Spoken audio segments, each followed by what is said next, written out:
All right, I think we're live. You guys let me know if you can hear me. I'm streaming from my laptop. I'm traveling right now. Hey, good to see you guys.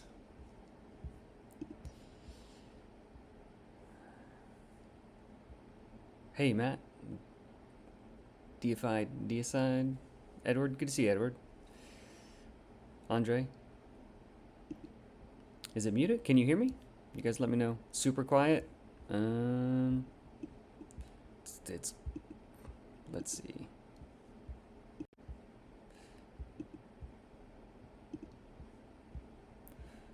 Volume. All right. I'm gonna crank it up. Let's see if this helps. Test, test. There we go. That should be a little bit better. Is that better, guys? Your speakers, your speakers were off. Sounds okay. All right. All right, cool. So I am not in my home office. I am currently at in Louisville. I was attending Gamma. It's like a game manufacturers conference. It was a really good conference. It was actually a really good conference. So this is Louisville behind me. um, I was able to meet a lot of cool people. I was hanging out with Derek from Knights of the Last Call, as well as Stephen Glicker from Roll for Combat. So I might be. I think next week I'm going to be on a stream with both of them. And I was just meeting a lot of people. So I met them, and I met JP Couvert for the first time. Like we've been buds, internet buds for a while. But I met JP Couvert, and he and I were going around introducing each other to different people that we know. I met the guys or one of the guys at Pirate Borg. He gave me Pirate Borg book, which is pretty cool. And I met Spencer Stark from Daggerheart. He was a super cool guy. He's really really kind. I gave him my copies of Nimble. I brought one copy of the books with me. So I gave him those. But he was super kind. Yeah, I met a bunch of people. So that was pretty fun. It was a really good conference. I'm not really in the con scene at all, but we were able to. I was able to chat with people and get some information and ask questions and stuff. And I met with the manufacturer, the company the printing company who's manufacturing the books.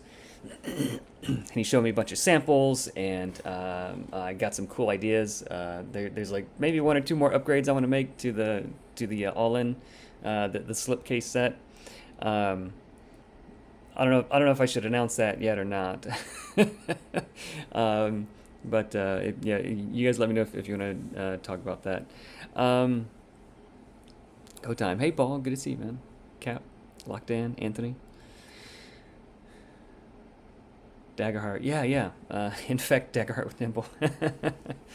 um, okay, so let's check on the Kickstarter. Let's see how things are going. I've been out of pocket a bit. Wow. All right. Things are cruising, guys. Let me see if this works. Not that button. All right, let's see if this works. There we go. All right. So yeah, we're cruising. Let me make this a little bit bigger. Everything's all different on this setup. So yeah, we're definitely cruising. We're at 714 already. That's hard to imagine. That's really wow. That's super duper cool. And I don't know if you guys saw, but someone. And I'm also wearing my Stabs shirt. I've made myself a Stabs polo shirt because why not? I did chat with one of the writers from GameSpot, real cool person. And I had an interview. And that article just went live just a few minutes ago too. Yeah, Gamma was great. I was planning on going. I was like, yeah, I'll go. And then I was like, nah, I don't need to go. I need to stay home and work on things. But I saw Derek, Knights of the Last Call. I saw him doing a stream from Gamma. I was like, yeah, I should totally be there. And then JP Couvert was in the stream too, and he's like, Evan, if you go, I'll go, or something like that. So he drove up yesterday, and we were hanging out. Um, so it was a real good conference. It was my first one, my first conference. So 50K, yeah. So yeah, let's you guys let me know what yeah, no, not GameStop. I used to work at GameStop. GameSpot, the website I've been reading since I was since it was a website. Um, so I don't know if we're gonna do this, but I think it would be a cool thing to do. I'll go ahead and tell you. I'm not good at keeping secrets about this kind of stuff. I'm too excited about it. Where is it? Physical pleasures. Okay, so for the slipcase, um, the representative Alex from the manufacturer that I'm working with, he showed me some cool stuff. I was like, man, this would be super rad if we could do this. Um, but I'm thinking about maybe having the slipcase for usually they're made out of gray board, like the same material that a GM screen is made out of. Um, Usually they're made out of gray board, but he showed me like this wooden thing that they made, and I was like, man, wouldn't it be cool if like the slipcase was a wooden like a cool hardwood slipcase or something like that.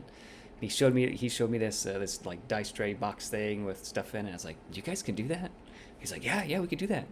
So I don't know if we could do it or not yet, but if it's in the budget, if it makes sense, if it doesn't push the time back, I think that would be a super cool upgrade because I would just like that. I would love to have like a cool like hardwood like slipcase, just beautiful thing you pull the books in and out of. Oh man, that would be so beautiful. That would be really really cool. So don't be surprised if I sneak that in there, you guys. We'll still have the GM screen. It may wrap around it. It may go inside the slipcase. It may I'm not sure how it's gonna work out, all the details, but I can assure you it's gonna be rad. So that would be cool. That would be super duper cool. So that's one thing that I'm thinking about. Um, game spot, Edward. Locked in. Do I have a percentage on how far along I am? What do you mean? What do you mean by that?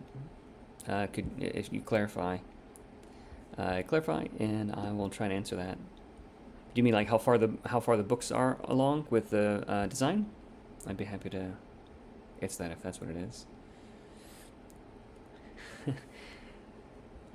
Can you lend me your? Oh man. That's okay, man. Like, if you start losing your hair, just cut it off. Yeah. Can they make the wood slipcase transform into a dice tower? Probably not that. Yeah, probably not that. Hey, Judd. Good to see you, man. Okay, so what should we talk about today, guys? I've got some time. I was thinking we can design some companions. Maybe we can go through like all the different heroes and like make a companion for each of the different hero classes. I think that might be cool. We could maybe design a new Titan, or at least brainstorm some of that. We could design a new monster group, or we can keep developing the dungeoneering rules. Yeah, there's a lot of stuff that we can do. A lot of stuff we can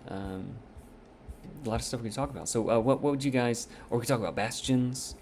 Let me see if there's anything else.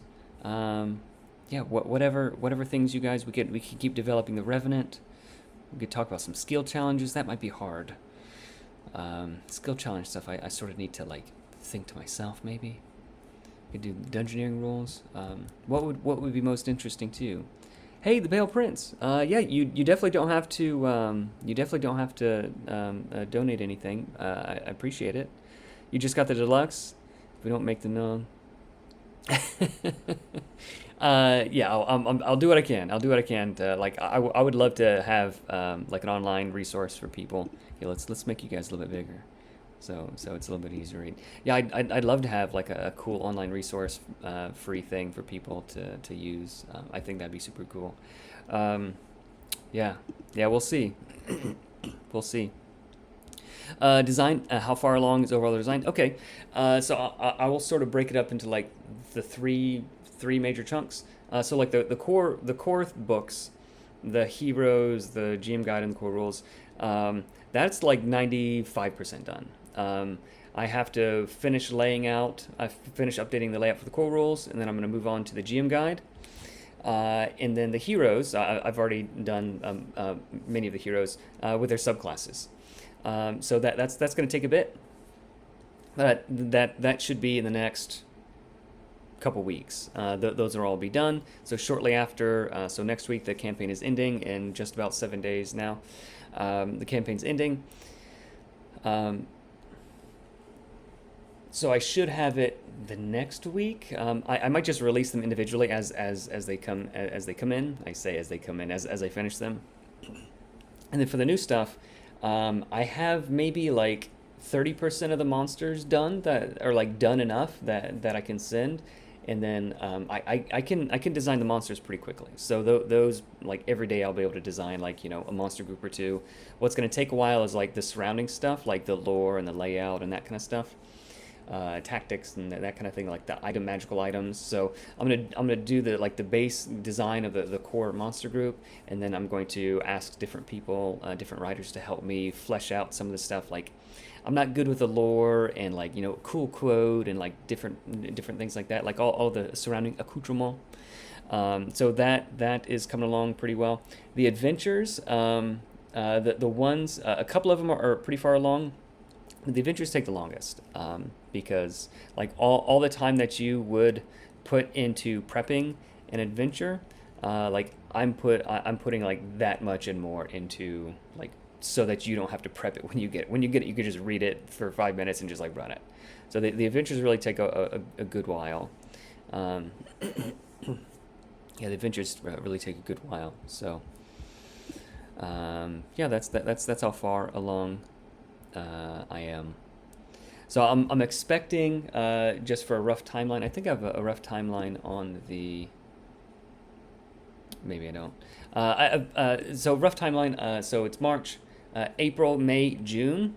It's gonna be 3 months of designing and rounds of feedback. So I'll be setting alphas, and I'll let that simmer with people, and I'll get feedback on that, collecting, and then I'll move on to something else. And then I'll design the next thing, get feedback, and then so March, April, May, June. So June, by the end of June, I hope to be done with all the design and like just focusing on layout. And then July, I'm sending it to the printer. This is all, this all could change. July, sending it to the printer, and then July, August. So hopefully, sometime in August, they'll be done printing and it'll be on the boat. June, July, August, September, it'll be on the boat, and then October, it'll be here. It will have landed.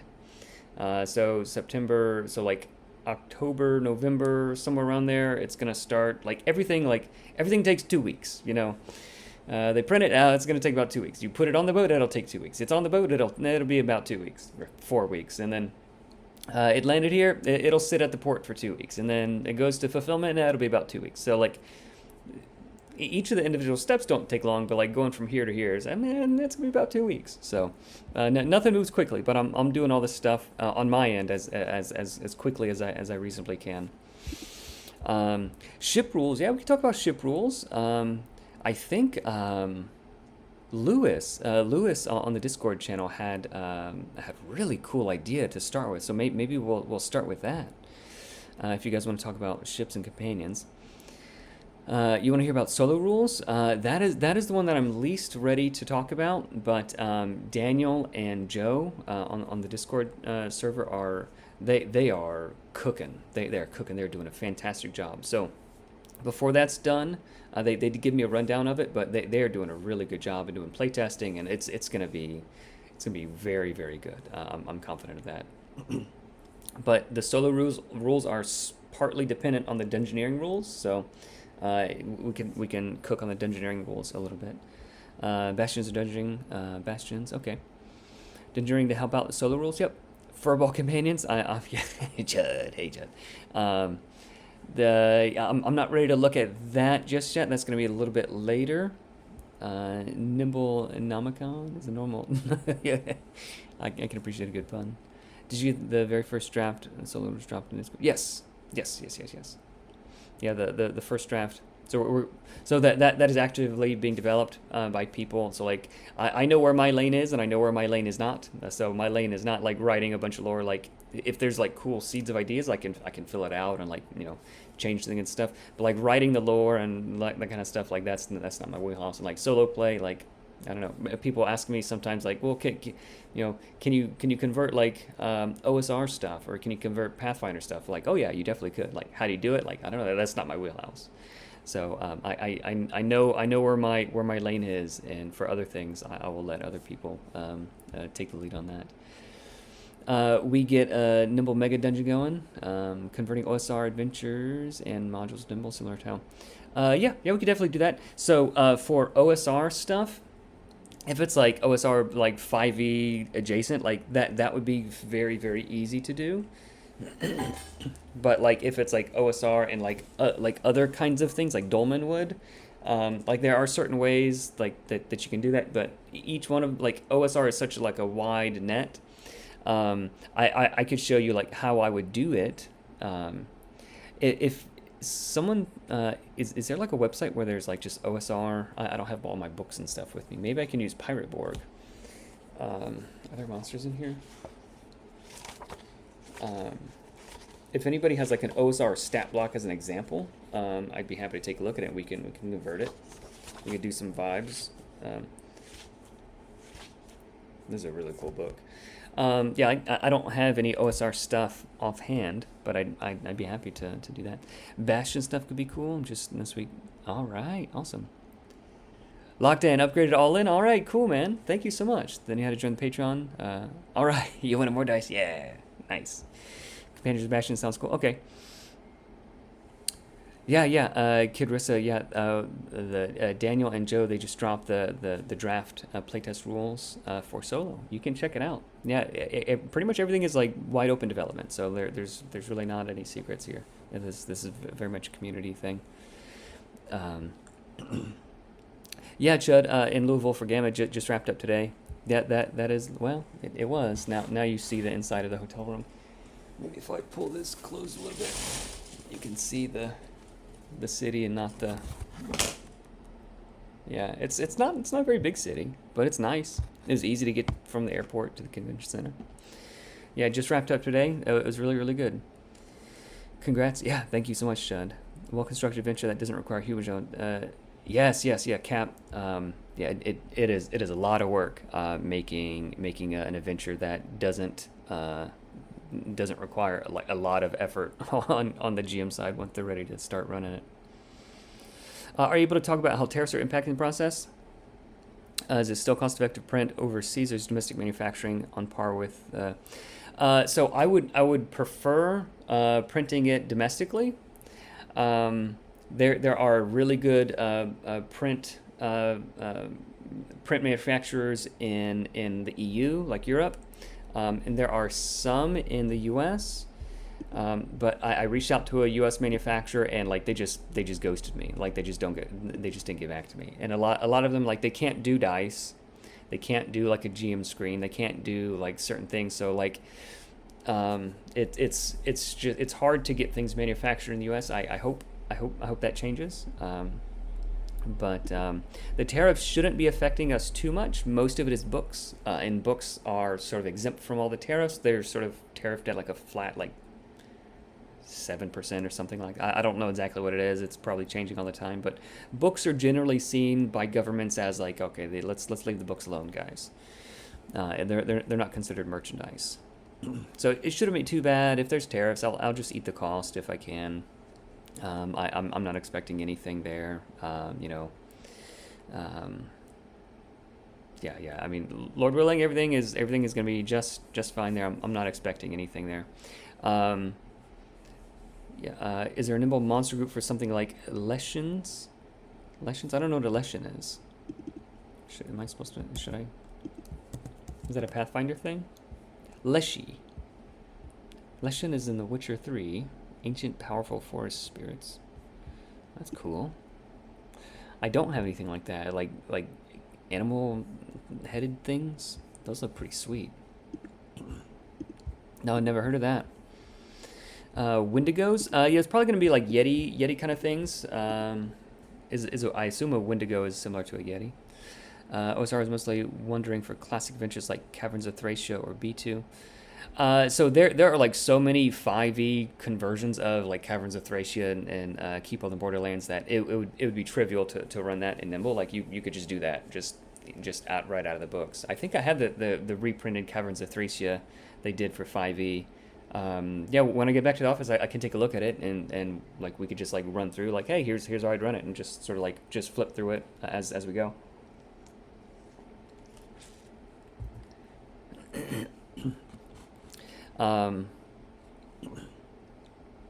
But yeah, I think the dungeoning rules are going to help a lot with like the OSR type of adventures because they're sort of built around that with a lot of that kind of stuff in mind. So I think it would definitely help with that kind of thing. We watch a video on Titans. I like the vulnerable, but they also get a benefit. Like a fire vulnerable gets doused with water and then gets a hard shell. Yeah. So I don't like any freebies. Like if you just do like, oh, this undead guy, this vampire, he's yeah, there's a vampire. All right, we'll he's weak to radiant, right? And then if I know, oh, he'll take double damage from radiant, I'll just do radiant. It's not a choice.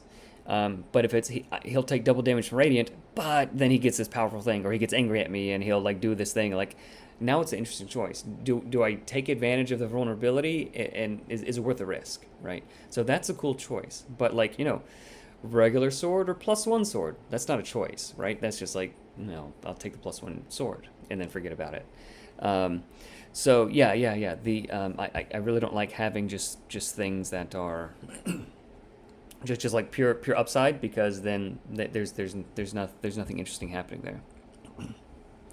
Kojo Idrissa, yeah, join the Discord. There's a lot of cool people there. You played Nimble at a gaming con 2 weekends ago. Oh well, sorry you got sick. Yeah, thank you so much for thinking about backing it. I appreciate it. Any chance of more stretch goals between now and 1 million? Yeah, possibly. There's a few people had some cool ideas. So yeah, maybe I'll put one up for 800 and 900. Yeah, I could maybe do that. What would be some cool stretch goals for 800 and 900?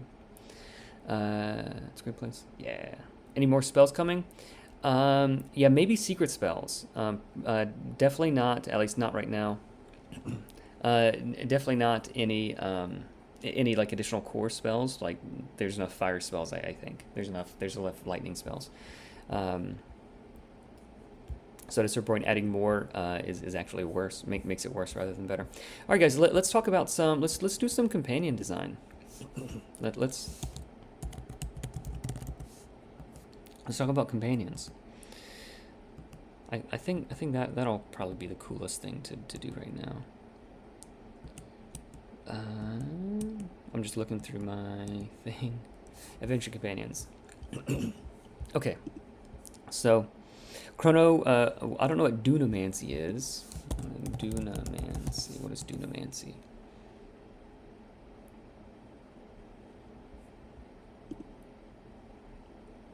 Primal magical energy. Arcane. If you can explain what Dunamancy is, then maybe. But I am planning on one of the artificer subclasses to be a chronologist, chrono artificer. That can do cool wibbly wobbly time stuff. I think that'd be cool. Roll20 support as a stretch goal. There's been like 3 people in the past 2 years like ask me for Roll20 support. So if there's like a lot more people that are interested in that, then yeah, I could totally do that. But if most people are saying, hey, Foundry or Alchemy or like others. Dunamancy is time magic from Critical Role. Stretch goals, wish list, more holographic stickers, more monsters. Can you have pages? All spells as cards. I would like to have, yeah. I'm gonna say let's make a Titan mimic. Dunamancy is Critical Role's own magical. Okay. Okay. Yeah. All right. So maybe. Maybe an idea for Script Scroll could be a companion builder, making a hero but simplified. Yeah, maybe. Okay. All right. So let's do this. All right. Let's go here. All right. So stretch goals. All right. Let's say 800K is going to be a wooden slipcase. Maybe. All right, so I still have to wait for the factory to confirm they can do it and this and that, but like, if possible, like, yeah. But so that's for the all-in. I want to make sure like everybody else can sort of get something too. So yeah, let's do a companion builder. Yeah, let's do a companion builder. I like that idea. And then 900K. I think it's just a wooden slipcase. It's just an excuse for me to do it. All right. Let's see. Someone had another one. What was the other idea? Stretch goals. More holographic stickers. There are 2 stickers already included. I don't know that people are super interested in a whole lot more. I think I have a document. Docs. I've got a document where people were giving me feedback on stretch goals like that they wanted, where people voted. Let's pull that up. I think that'd be cool. Yeah, let's pull up the spreadsheet if I can find it.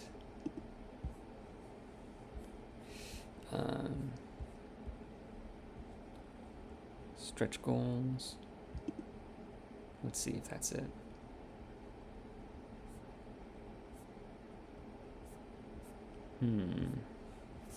Is it forms? Is in the forms. All right, so let's see if I can pull up the form where I got everybody's feedback, and they already gave me a bunch of ideas. Stretch goals. Yeah, here we go. Let's read the response. Wow, 700 responses. Okay, I don't think there's anything bad here. Okay, so let's go through this together. More monsters. So that was like the very first one. More boss monsters. So like that's sort of included. Rival enemy party stat blocks. I think that I just have to say like that will probably take too much development time to do well.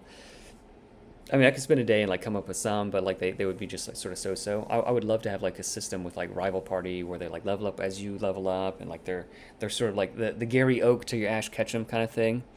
I think that would be cool, but that might be something that would require too much development time. So we got this, more traps, environmental hazards, random monster generator tables. Ooh, that'd be cool. That'd be pretty cool.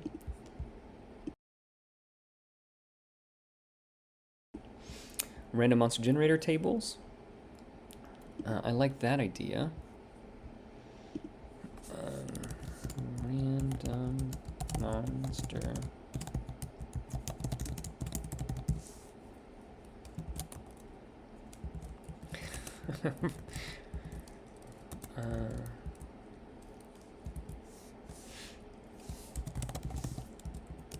Maybe there could be like some points system, you know, like each thing that you get has points and a thing. I don't know, maybe we'll see. Let's see. More companions. Yep, we got more companions. More adventures. We got a bunch more adventures. Old school mega dungeon. That would have to be its own thing. There's going to be like a thing with like the dungeoning rules in it. It's not really going to be a mega dungeon, but more subclasses. Might be able to do a couple more subclasses. Cloth map. Yeah, people like only certain people like that kind of thing. Solo rules. We got solo rules. Yeah, we crushed most of these already. Even though most people didn't want custom Nimble dice, I did, so we're getting custom Nimble dice. Because I wanted that. More subclasses? Okay. Did I have subclasses twice? Yeah, more subclasses. Yeah, more subclasses twice. New rules. Okay, we have that. Expanded downtime rules. I think that's kind of going to be included with the strongholds and bastions a little bit. New fourth expansion class. Yeah, that was like the top thing. More physical extras. Yeah, that was pretty flat. Class abilities as a loot. Ooh, yeah, we can do that. Class. Secret spells.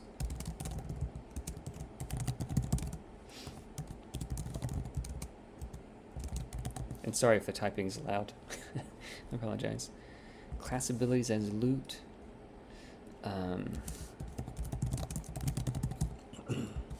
Secret abilities.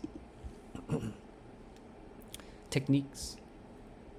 So there's secret spells, and there could be secret martial techniques. That's cool. We'll call it that. I kind of like that idea. New weapons, guns / black powder. Okay, so when you guys hear guns / black powder as a thing, like what I imagine is like a paragraph of rules. Like it is this dice, and here's like a couple of like cool little rules to go with it, and not like a whole page or two. So like if you guys like that, then like yeah, well, I can totally add that. That would be pretty cool to add. Maybe we can do that.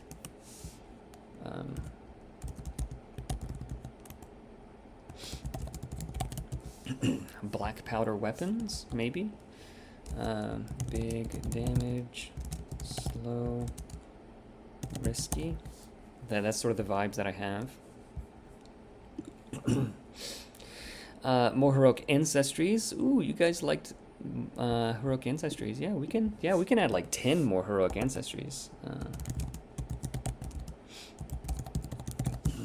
Yeah, we could do that. I didn't realize people like those so much. Yep, we got that. Optional rules, ship combat. Yeah, we got that. Chase rules. I think chase rules is gonna be like part of. Chase rules are gonna be part of the skill challenges and stuff. Like there will be a couple of different chase things, like urban chase scene, wilderness chase scene, that kind of thing. Just like as an exemplar. Domain play / sieges, probably beyond the scope of this. More blessings and banes. all the heroes in one book, yeah.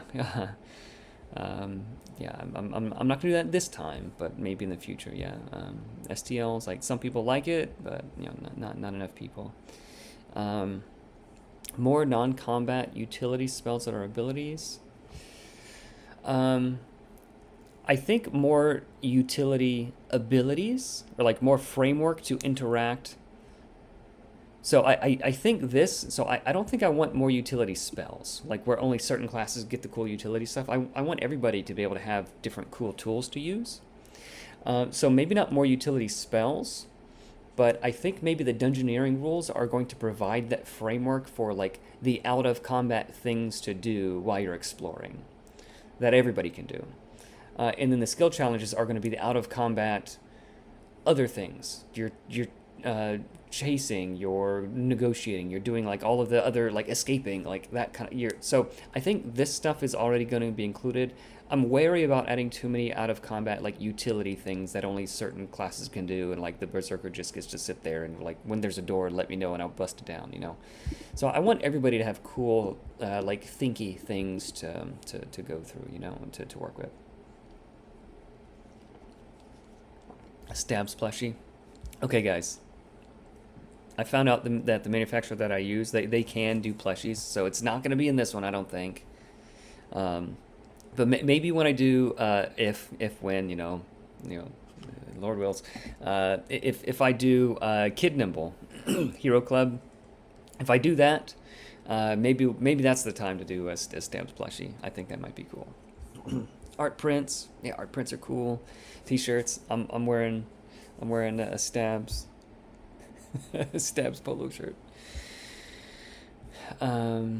T-shirts, signed editions. Probably signing would just add too much logistical things. But like, if anybody ever sees me anywhere and wants me to sign something, I'll sign it. I'll sign your books. Okay. I'll definitely sign your books. Okay. Yeah, that was that was very, very helpful. So what thoughts do you guys have? Let's go back here. All right. So what thoughts do you guys have about those things? Let's back up just a little bit. Any more stretch goals? Let me see. Maybe warfare, siege rules, multi-classing. So multi-classing is already a thing. It's just super, super busted. It's just super, super really powerful. And a multi-classed hero is basically like twice as strong as a regular hero. And like you can make it so that you're like 4 or 5 times as strong, which is really cool. But there's just like zero chance that I can balance around all of that and make the classes, like just the regular classes, also be cool.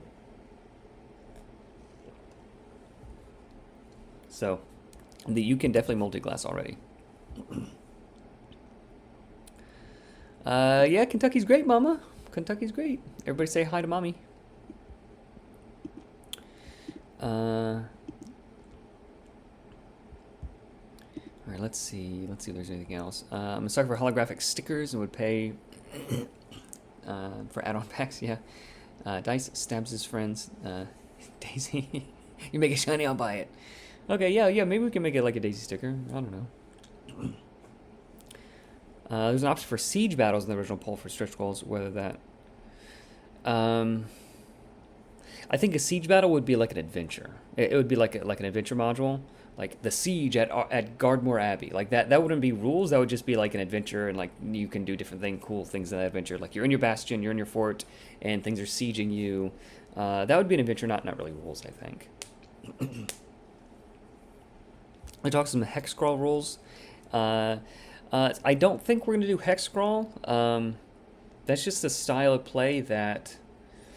So, if the fun thing is exploring, then that's the adventure. So, like, if you wanted a Lord of the Rings style, like, hex scroll adventure, like, you would get, you would get the adventure, like, this is the hex scroll adventure, right? And it would have the map, like the hex scroll map, like, so it's not really a mechanic that's needed so much as like that it is the content, that is the guts of the adventure, like all the different cool things you can do. So that would be like on the scale, like you can do like a Ravenloft like style like big book adventure, or it could be that, or it could be like a mega dungeon thing, like Dungeon of the Mad Mage, or it could be like the hex scroll kind of adventure, like Overland thing, sandboxy kind of thing. So it would be that. So I don't think it would be appropriate to have it as just like rules that someone could use. Different systems like Dolmenwood and Land of Eam, and Kelsey Dion's cool thing that I spent a bunch of money on that's coming out soon. West Marches, Western Reaches. It's like unless you're gonna go like all in there, then just having like a couple of pages of hex scroll is probably not what we're gonna do. But like a journey, like a couple of rolls that you can go from like where you're in a town and you've arrived at the dungeon, a couple of rolls where you can do some cool creative things, overcome a thing, and like that means like when you're at the dungeon you have a cool little boon or a cool little bane because of how well you did or how poorly you did at travel. I think that's cool. So like if it's a short journey, you make one roll. If it's a medium journey, you roll 2 things, and if it's long, you just roll 3 times, and like that is the journey. Like you sort of narrate the montage of the journey.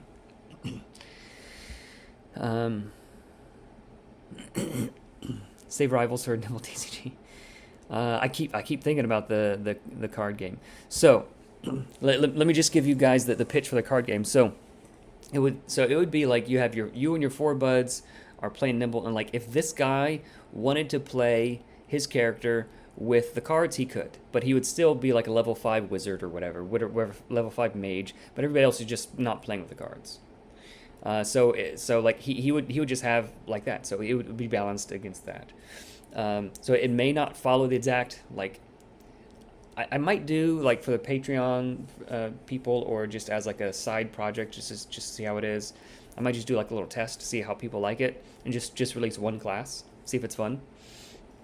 And if it is, then people like it, then I could do more. But I think that would just be a fun project for me to do. I don't know where it is on the list of priorities. But once this is done, like I feel like Nimble is rules complete, and then from there it's just like maybe another few subclasses or like a few adventures, like that kind of thing, some more magic items. But I feel like Nimble is going to be rules complete with this. At least that's how I feel right now. Your sucker for some travel tables, nice. Random monster generator could be useful. Yeah. That's true. It could be useful for the dungeoning solo play. More magical item cards to hand out to the players. Yeah. Spell cards reprint. So the spell cards are being reprinted. The spell cards are. Let me just go here. Spell cards are included here in the extras. So does it not say? Heroic ability cards. I guess that's why people have been asking about the spell cards. The spells are included. So part of the 320 or so cards that are in here are the spells, right? So all 50 or 60 of the spells are included, and then almost all or almost all of the heroic abilities. Probably not like the passive ones. But yeah, the spell cards are included already. Spell cards are definitely included. They might get redesigned. I might have time to improve some of the art for some of the spell cards, but yeah, that is definitely included. Keep guns short and simple. Yeah. Do you think Nimble will be easier to start? I think so.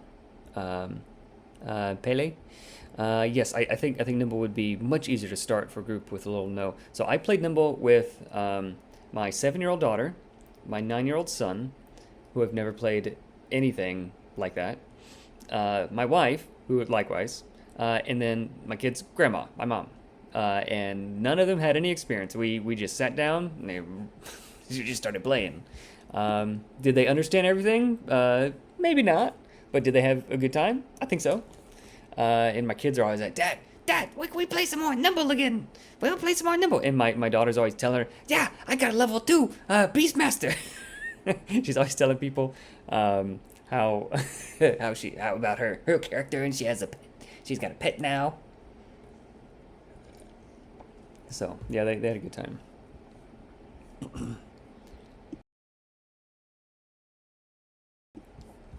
Let's get caught up in chat, and then maybe we can nail down some stretch goals, and I'll put them up later tonight. And I think more importantly, it's easy for new GMs. It's easy for new GMs.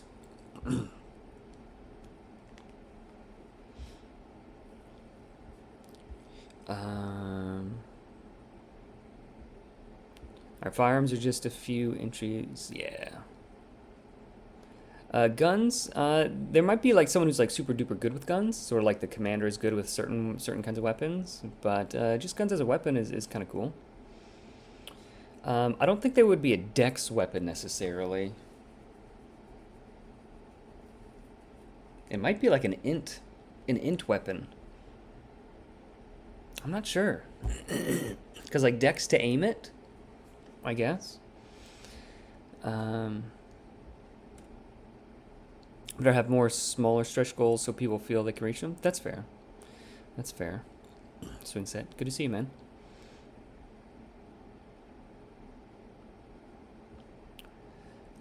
Utility items, special. So there's going to be a bunch of new magical items. So there's going to be like 100 or 150 or more new, not just magical items, but like cool items, cool things to like, cool loot. A new, so there's a new school of magic. It is called Earth. It is Earth magic. What was called Terramancy, but yeah, there's a new Earth school. I do want to be careful about too much bloat, but like Earth was like, it sort of felt like a fantasy that was missing. So we added that. But like just more schools, just have more schools. I don't think it's a good idea.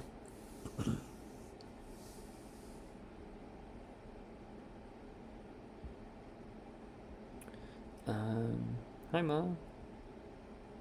Something that Draw still does is pretty cool. Instead of more ancestries as complications, these are a combo of a strength plus a weakness. That's cool.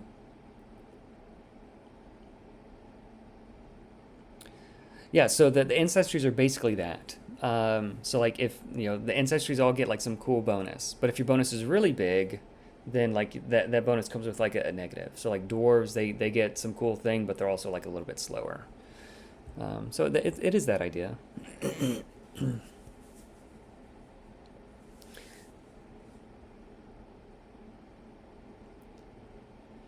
Lockdown. Oh, the actual play. Yeah.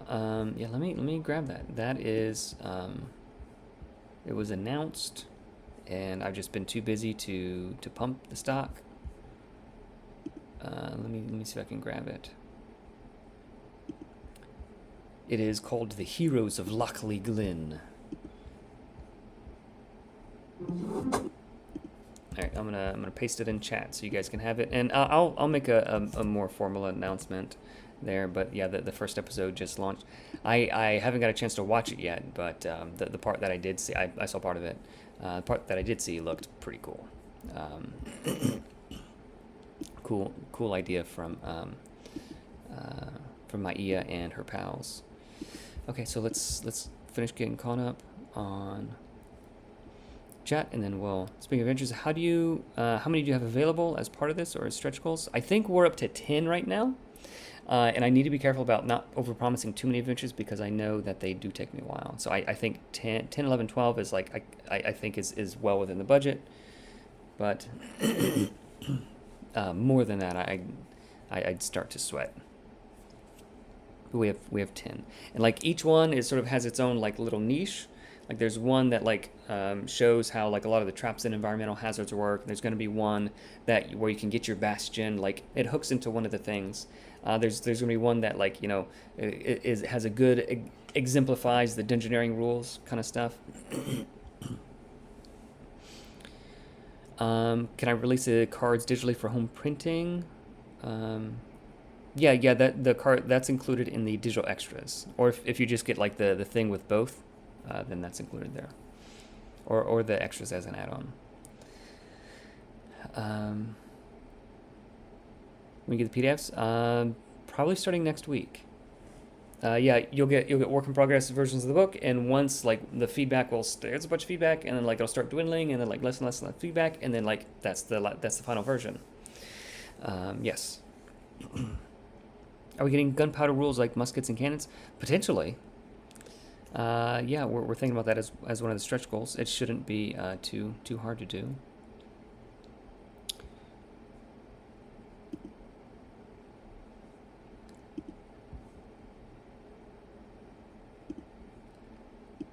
Congratulations, Edward. You have been promoted to moderator. Thank you so much for helping out, Edward. Yeah, my mom was the powerhouse behind the fulfillment last time. She and I, mostly her. She was in the garage, wrapping things and taping boxes and shipping things. So if you got a package in the U.S., almost certainly she backed it. Okay, yeah, let's go over the next couple of stretch goals real quick.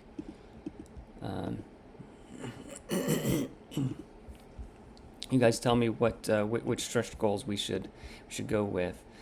So I for each stretch goal, I'd like to have something for everybody. Okay. So like I don't want to have like just something for like here's a stretch goal, but only for the people with at the all-in tier. So I'd like it to be a little bit more than that. Okay, so we have so what are we at now? We're at 7. Wow, 7:15. Okay, so let's do 750. I think 750 needs to be the wooden slipcase and the companion builder because I think we can. Okay, so let's do it this way. The companion builder and the wooden slipcase made. We'll just flip them around. 850.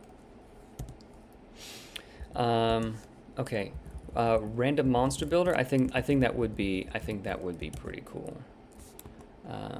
Random monster. I think it should be a generator. Generator. Um,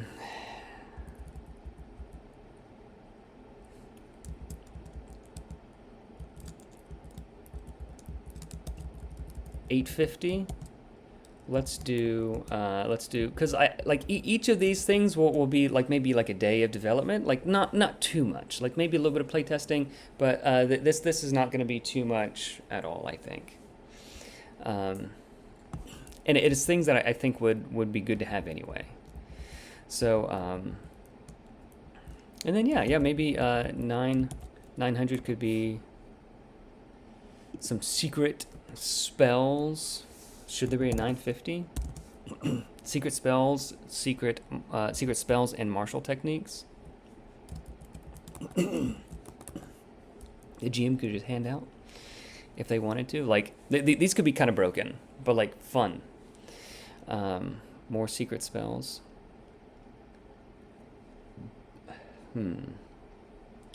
What else? Class. So this feels similar to this. What else could we do? I love the new adventures are designed to show off the new system. Yeah, because I want to help the GMs as much as possible. Really good idea. Adventure gives a bastion, one a titan. Yep. Yeah, one's gonna be a titan.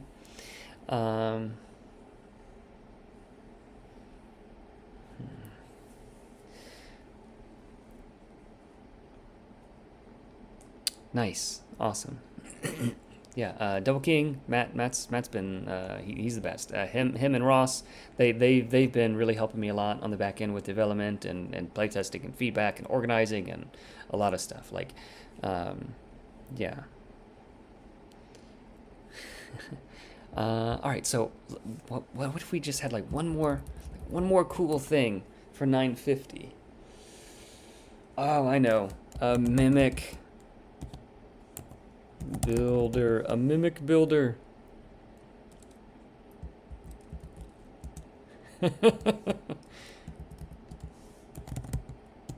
Build mimic charts. How cool is that? Is that a good idea, guys? Build a mimic charts. I'd love to have a page of just like different ideas and things where you can like make your own mimic, like a cup mimic, an apple mimic, a house mimic. That might be cool. Companion upgrade framework. So I think all the companions are going to have upgrades built in, like X number of hit points per level, or like it's gonna scale automatically. They're gonna be simple enough to fit on like a card. It's gonna be simple enough to fit on a card. Yeah. Maybe a tie-in with bastions. Okay. Possibly. It's just really tiny to see. So I'm gonna go back over here. Wow, 93 people. Thanks for hanging out, guys. Campaign builder? I don't know what a campaign builder would entail. Locked in. You wanna let me know more about that? Mimic always a win. Yeah. Coin mimic, eat your gold. Yeah. Okay. So let's do some companions, guys. Here's some different ideas that I have. Companions.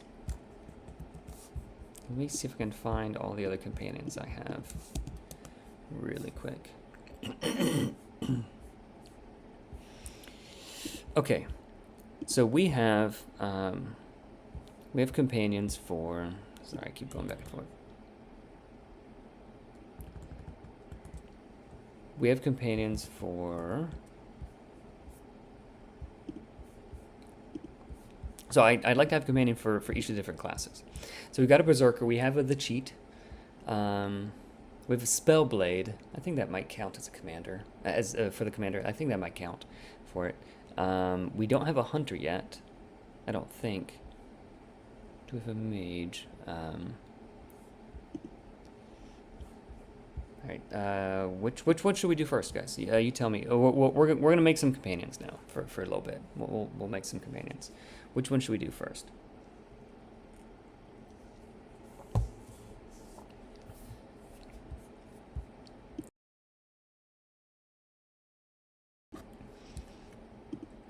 Yeah. Which of the companions should we cook up first? And I think what I am going to do, I think the companions are going to be 1-to-1 equal to heroes. They're not going to be as cool, but they're going to be 1-to-1 equal to heroes. Or maybe just like a step down, probably like 1-to-1 equal to a monster is like gonna be it, with like a last stand and like other cool stuff. So I think that's how I'm gonna balance it, and just have guidance that like companion should always be like a lower level than the hero, and I think that'll be adequate. Hunter? Okay, yeah, let's cook up a hunter. Let's cook up a hunter. All right, so let me pull up. I think I have her like mocked up already, so maybe we'll just look there.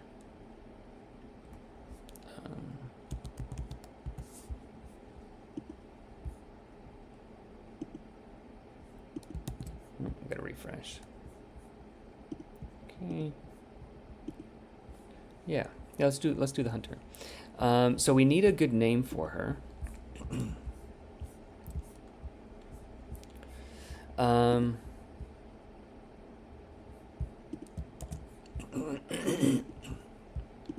Okay, so let's see if we can come up with a cool name for the hunter girl.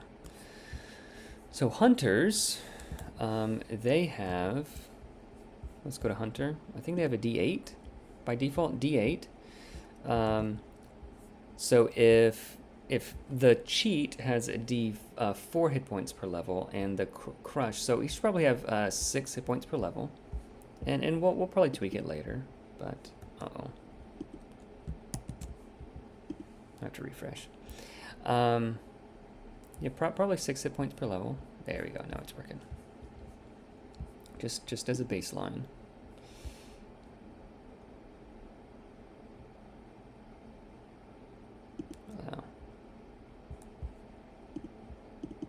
There we go. Okay, so 6 hit points per level. Hunter sounds good. All right. You guys come up with a cool name for her. So she's like an elf kind of thing. Has a cool bow. Ponytail. Hunter companion, yeah.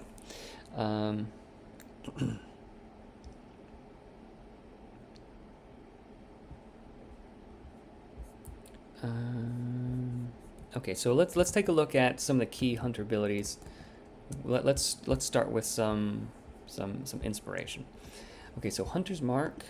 You guys can't see this. This is too big for you to see.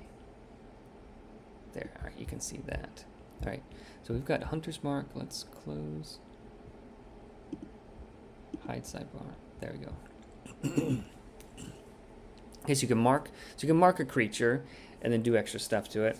I don't know that we're gonna do that because I don't want whoever's like, I don't want the heroes to have to track who's marked and who's not. So we have to nix that. So just to show you an example, the Berserker Crush, he who breaks.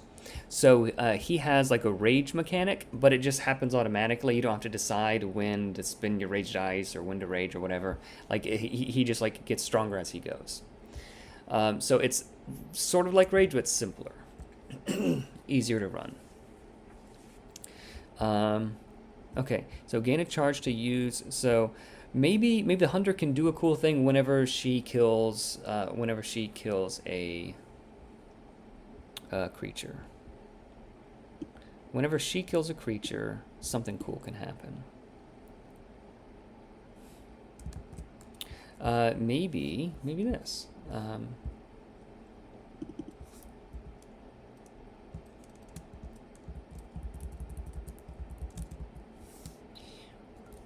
I don't know what I'm gonna call it yet.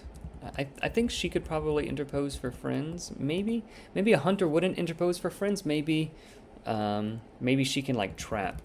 So she won't.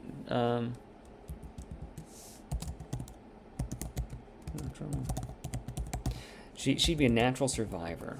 When an ally within,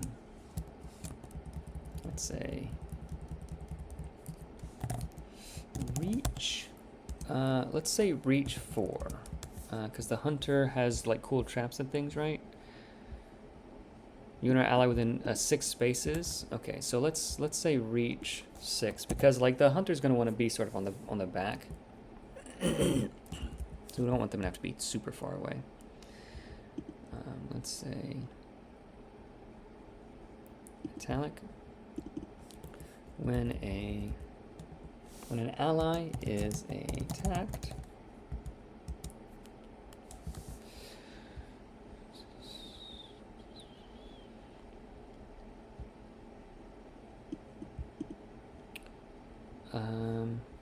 I don't want it to be grease trap, because you have to like sort of decide that when like this is like instead of maybe like an incendiary trap. Is there? No, not you.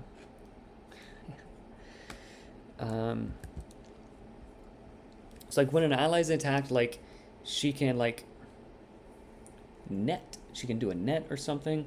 Maybe instead of that, when an enemy moves.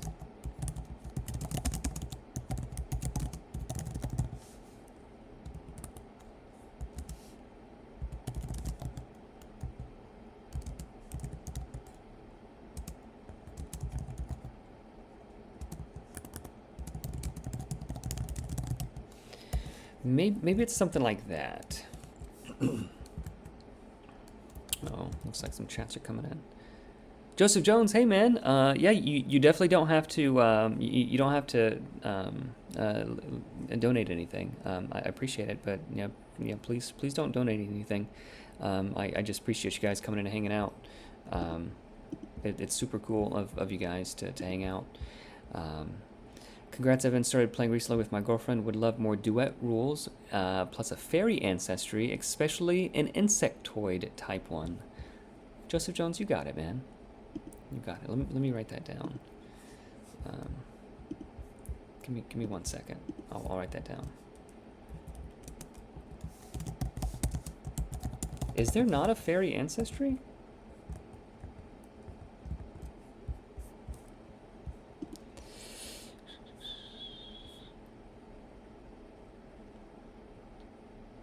There isn't a fairy ancestry. I thought there would have been. Fairy ancestry, especially a like dragonfly kind of thing, or are you thinking like, or like Magic the Gathering, kind of? Are you thinking like this kind of thing?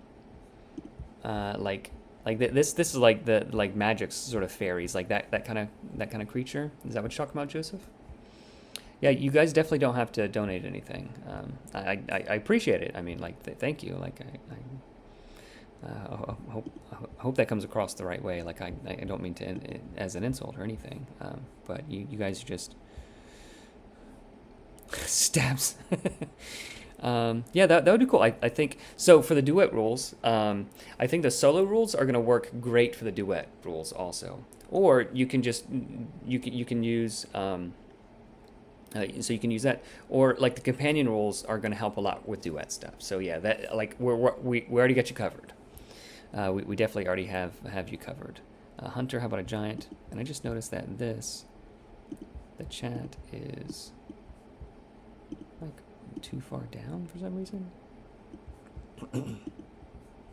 Oh, now it's too far up. Move down.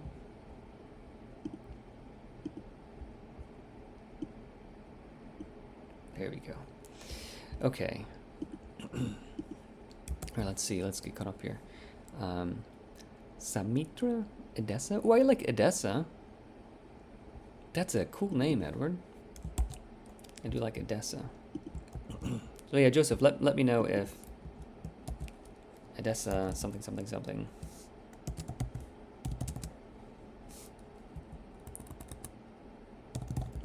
Swift Huntress. That sounds kind of elfy. Elvira the elf.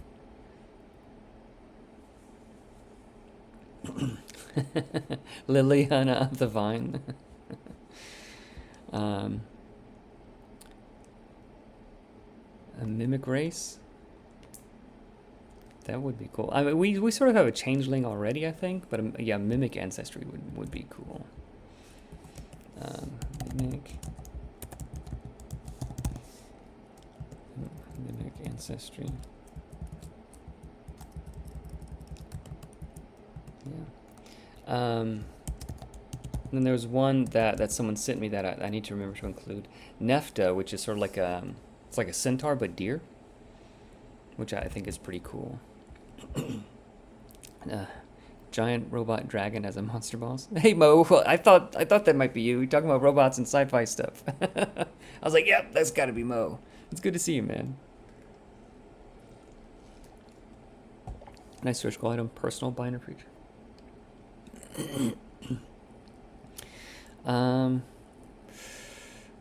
Maybe. So Mouse Ritter does something cool. Mouse Ritter does do something cool that I do like, but it might make it might be a little bit challenging to do. But they have here. You see, if you can see this. I don't know if they have pictures of it, but Mouse Ritter has like little. Oh, you get 10% discount on Rad Games. Mouse Ritter has like a little sort of like I don't know what they're called, like a manila envelope kind of thing, and it's got like a backpack printed on it.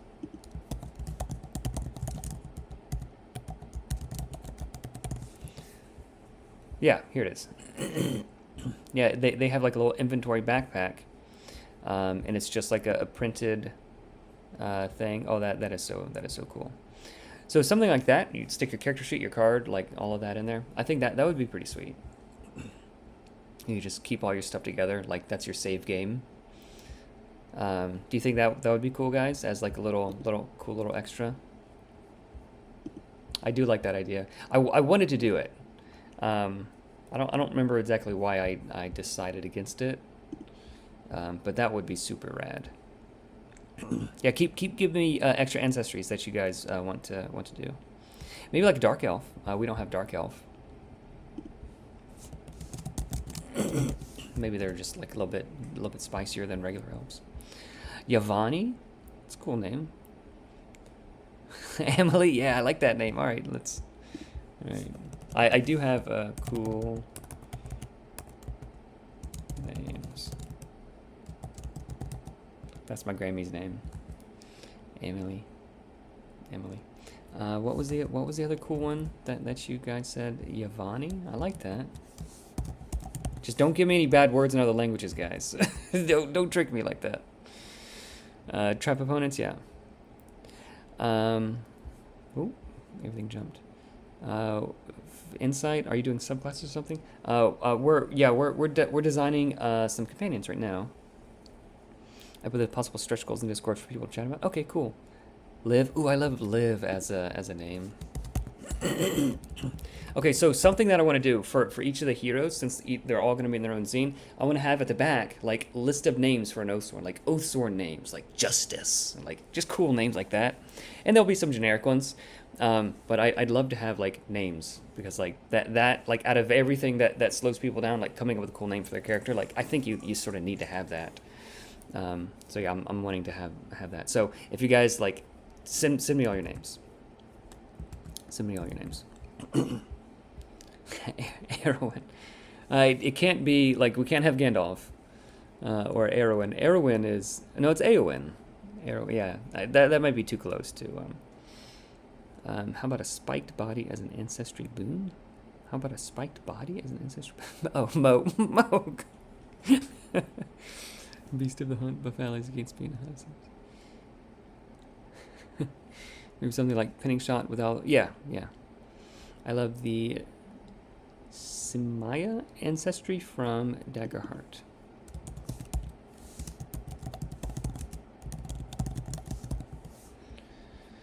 What is it? Oh, is it like a monkey kind of thing? Monkey? Is there not a picture of it?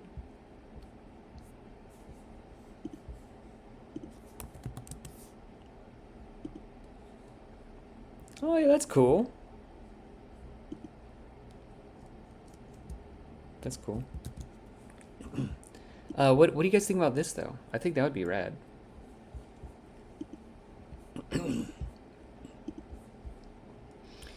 Dragonfly fairy sounds so pretty. Yeah. Yeah, bug-like, yep. Yeah, I thought there was a fairy ancestry. How about an ancestry for playing as a tiny fairy? That might have been it. That might have been it. I think it might have been. I didn't want any tiny creatures, but maybe we can do that. This is an expansion. Like, why not have some tiny ones? There's one large one, and the others are like smaller, medium. Yeah, maybe some tiny ones. I think a tiny creature should have like some pretty big disadvantage though, but like also advantages. Not just bad and good. What if companions had a bloodied skull? I don't want people to have to track like what the maximum hit points is, what half is, and all this kind of stuff. Because bloodied always changes, but having 0 is easy and clear to remember. Like, oh, I have no hit points. Could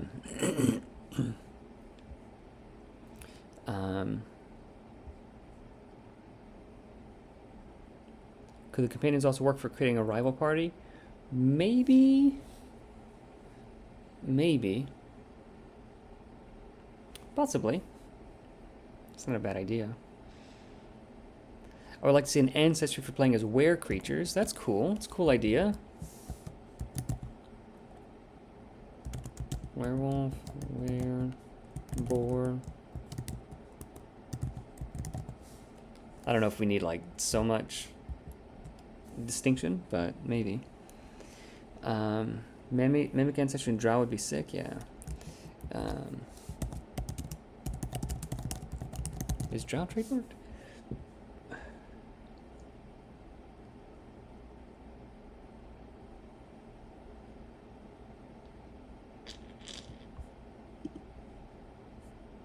Okay, so we could use drow? I'll have to double check that. Maybe we'll just say drow. Because that's cool. I don't know what like stuff Wizards of the Coast has come up with themselves and what stuff they've just like taken from other people. Mouse Rider is a cool game. Player journals like that would be awesome. Mimic Ancestry and Drow would be sick. Physical save game envelope, very cool. You like that? Yeah, alright. Lycans. Yeah, Lycan. I like Lycan better than these.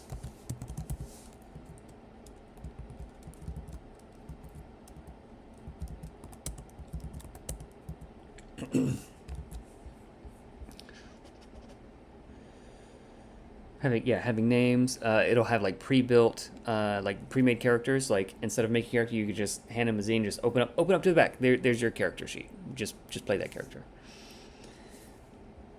Yeah, you like the stabs, Polo? I like it.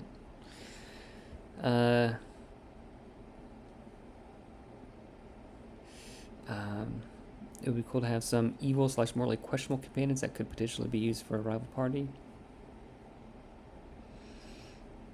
Love the envelope. One tiny, one huge. I think huge is too much. Like just one large one.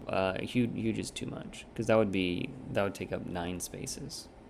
One tiny, one huge. Yeah.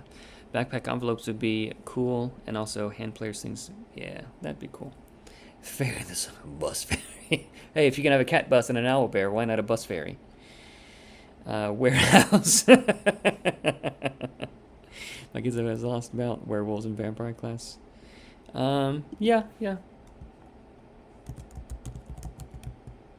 Is there a name for a half vampire? I think full vampire might be too much.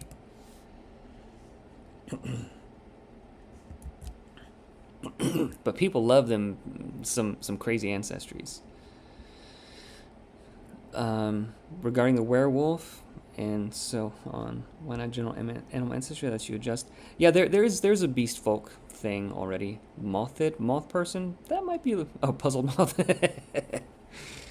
That might be a little bit too out there, because I do want to stick somewhat into like the traditional high fantasy. Derek said today that he has Lord of the Rings build, or he said something like that, and I was like, yeah, I kind of am too. I like that. Dampier? Daywalker, yeah, Daywalker is cool. Dampir. Dampier. Balkan folklore. Okay. So yeah, so that's not. It's an Albanian thing. Cool.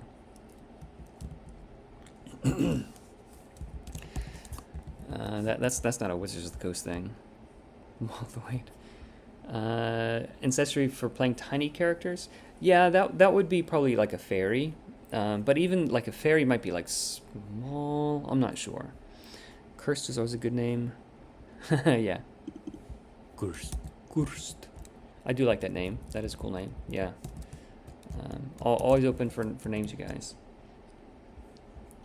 Yeah, Dawnwalker, Daywalker, Dampier, like all of that is cool.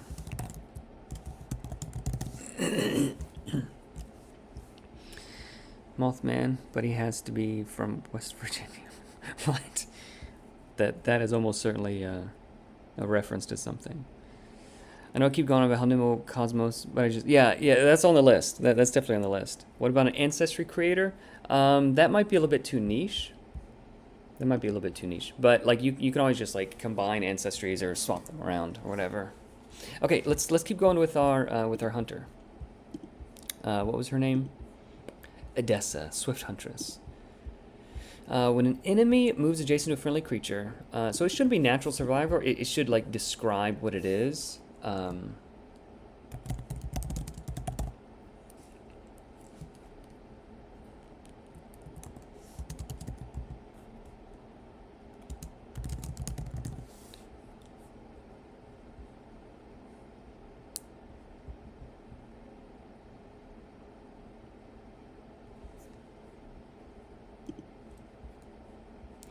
When a medium or smaller enemy would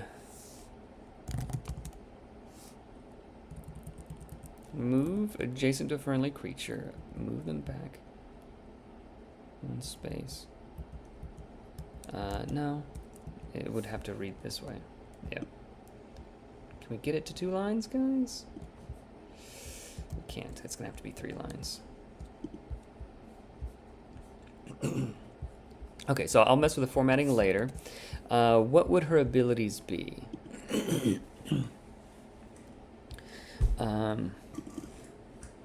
What would her abilities be? So it does have to be. So that this would be.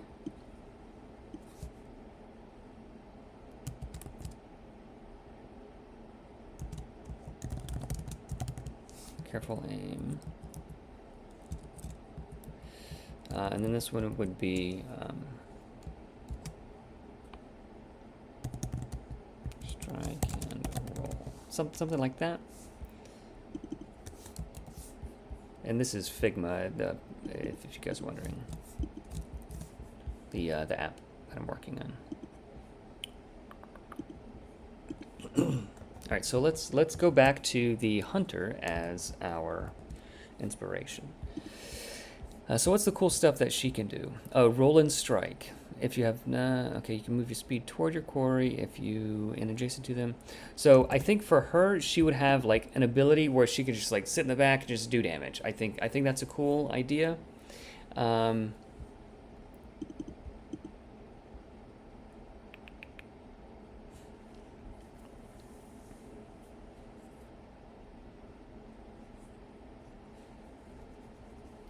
And then this should definitely have like once per encounter thing. Is that how we have it? Okay, it's in the beginning. Reach is 6, once per encounter.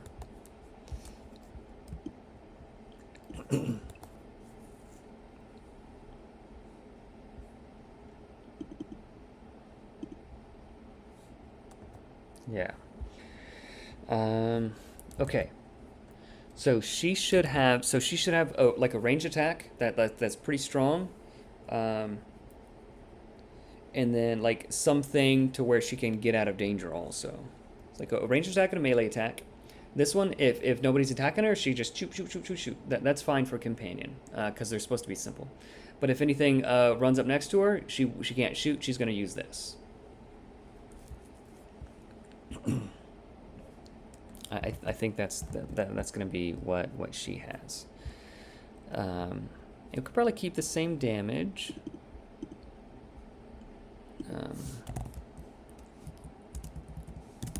Range 8. Yeah, I think range 8 feels about right. It's just outside of the distance that someone can move in a turn. Range 8 is fine. Range 8, 1d12. So on crit,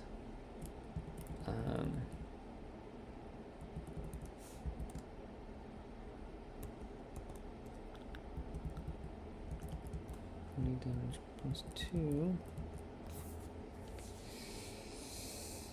So it should be a D8 since she's a hunter. She has a bow. Like I want it to make sense. Let's go to core rules. Let's go down to the equipment. Like as much as possible. Like keep things like making sense. Where's the weapons? A longbow, yeah, 1d8 plus dex, so it'll be 1d8 plus 2, and then at level 5, it'll be 1d, it should stay 1d8 plus 4, and I'll figure this out more carefully later. 1d8 plus 6, but just for broad strokes. So I don't think she wants to be rolling a whole bunch of damage. 1d8 plus 8. So maybe it'll be something like that. That shouldn't be too hard to add. So she shouldn't be dealing a ton of damage since she's like at no risk also. Strike and roll.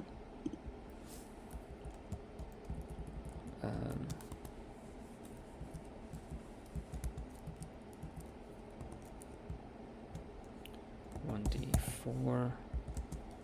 Because she would have what? Weapons, dex weapon. So she would probably have like a dagger or something, like something small and light. 1d4 plus 2.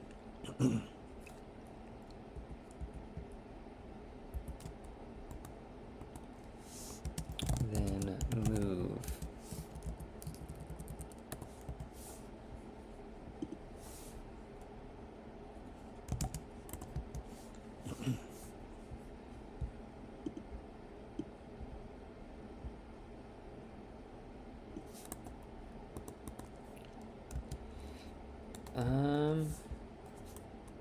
I think for this one, it could be something like this. Or, so it's this. So careful aim, this, yeah.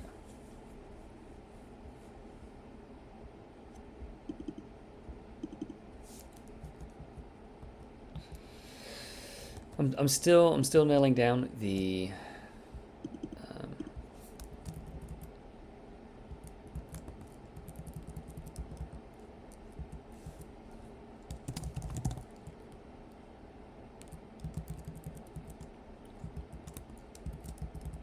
so maybe it'll be something like that.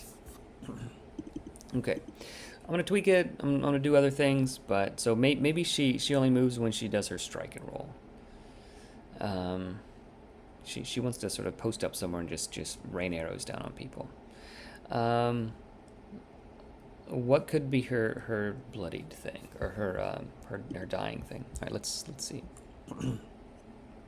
Draw with Scott. Hey, is that Scott? Is that Scott Kurtz? Hey, Scott. Oh man, thanks for coming and hanging out. How cool. Scott Kurtz is one of my absolute favorite webcomic artists ever in the world. Inspiration to me. I used to do webcomics for years and years and years. That was the dream. Oh man, that was the dream. Yeah, Scott Kurtz. That's awesome. Wow. Or a Scott Kurtz impersonator. Either way, super cool. You made a page. Oh man, Edward, thank you so much. Made a page for name submissions in the upcoming Nimble feedback document. How cool. How cool. All right, let me. Dreamwalkers are cool. cool thing. Ma. Just getting in. I know we have a bunch of critter types, but I would like things like Kitsune or Tanuki ancestries. All right. Kitsune? Foxfolk? Yeah, we do Foxfolk.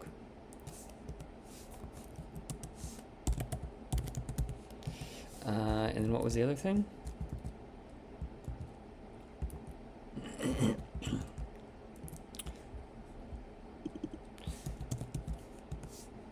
Tanuki?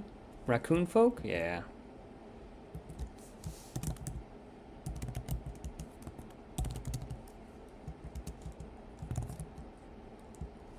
What did you call it? Tanuki?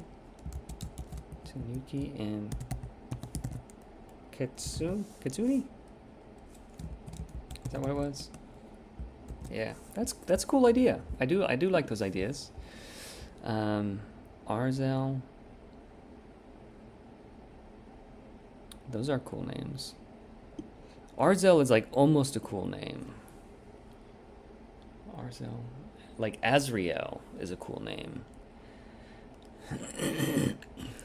Persic. So the names that I like, the names that I would want to put in a book are names that sound fantasy but are easy to say, right? So like if I can't say it like right away when I look at it, like I would probably avoid that kind of name. With the new announcement that we're returning to Ravenloft D&D, I think either Vampire Wolf system turn. Okay, Mothman is a cryptid. Yeah, maybe just like, all right, maybe not Mothman, but maybe cryptid as an ancestry. I didn't think there were that many ancestries that like yeah, we pretty much got them covered, but you guys are just keep spitting them out. Yeah, man, that's so cool. Thank you for stopping in, Scott. Maybe like an insect-human hybrid from Shadows of the Apt books. Be more specific. I don't. Thanks for putting it on Kickstarter, by the way. Could pledge higher. All right, cool. Yeah, no, I love budgeting, man. Spreadsheets. Oof. If I'm pretty sure I have a spreadsheet open, at least one spreadsheet open, like 24/7. One thing my players spend a lot of time doing is traveling. Yes. Planning on it. Uh-oh.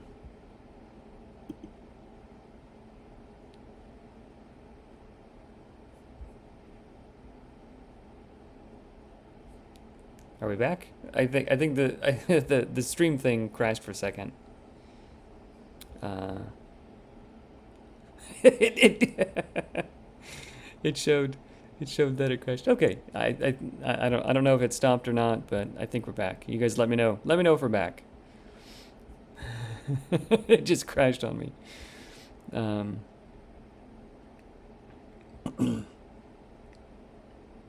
Yes, I'm planning on doing some traveling, light traveling rules, like journey rules, maybe. No hard promises, but I think it's going to be included in like the dungeoneering stuff. Yes, yeah, what Edward said. Are you to make some fun in your downtime? Oh no, so yeah, this is my work, but it's also like my hobby time and my fun time, so I do enjoy working on this. Strike and roll should be a reaction. I don't want companions to have too many reactions. Like having this one reaction of their thing is cool, I think. Having an ancestry for playing a Tanuki. Yeah. So with some of these like different ones, like I've never heard of like a Tanuki or Kitsune. Like I might have like heard the word before. Like what is cool? Like let me know like what is cool about that. Yeah, let me know like what's cool about that. Like what is the essence of that thing or that creature? Alan, hey, thanks for stopping in. Yeah, I think we're gonna add some more stretch goals, and one of those is black powder weapons. So I'm not sure what they'll look like yet, but it'd probably just be a super light thing. Not the weapon itself, but like the rules, just like a couple, maybe 2 or 3 weapons, like a pistol-y, a rifle-y thing, in a blunderbuss kind of situation. I'm not sure what they're gonna look like yet.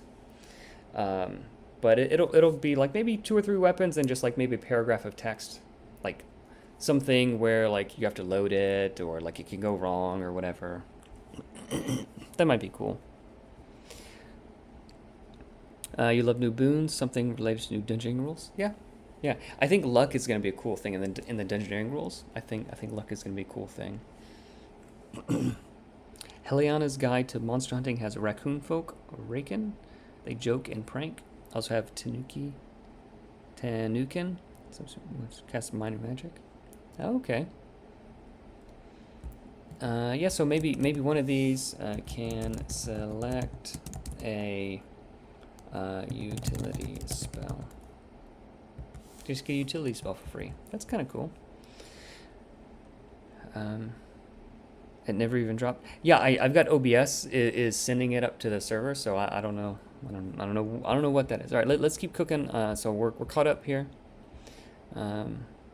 Japanese mythology based around fortune and luck.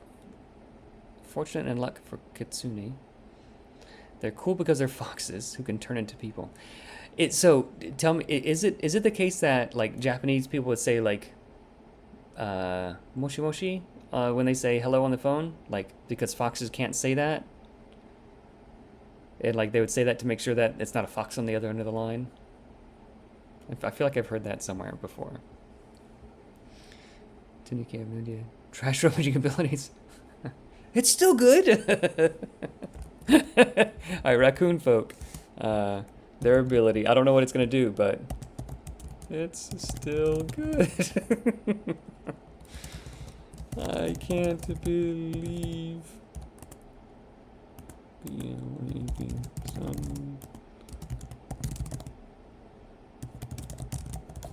I can't believe someone would throw this away.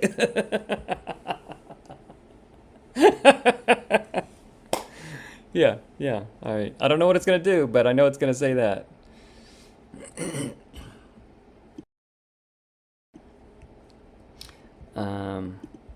Fox folks, smart. Here to ask for a digital art book / art downloads to make handouts for my players. Plus some more. Yeah. Possibly. Probably won't be a digital art book. Maybe. Digital art book.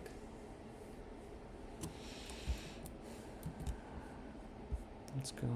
Where did I have the stretch goals? Nice.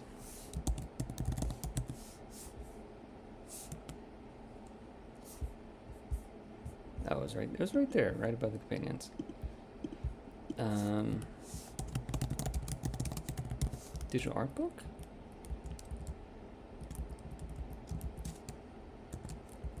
Yeah. Let's add that.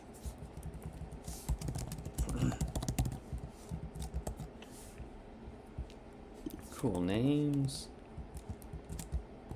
Cool names are cool. All right. Let's see what you guys are saying. Yes. I don't want to do it. I don't want to do furry stuff, but like my kids just like to like be silly little animals. They have a bunny named Bun Bun. So, do you have any thoughts about making farms? Yeah. Alan, how about a subclass where the characters? We were talking about that earlier. Where the character's body houses a powerful entity or deity. That's going to be the Revenant class. The Revenant class. So think of like Naruto with his fox, and like other kinds of things where like they're haunted or inhabited by different creatures or different entities, where they get more powerful as they learn to work together or whatever. It's a legend, superstition, Japanese folklore. It tells it's kitsune who can disguise themselves as humans but cannot properly say this phrase. Yeah. All right, so I knew it. Pompoko. Is that a Ghibli movie?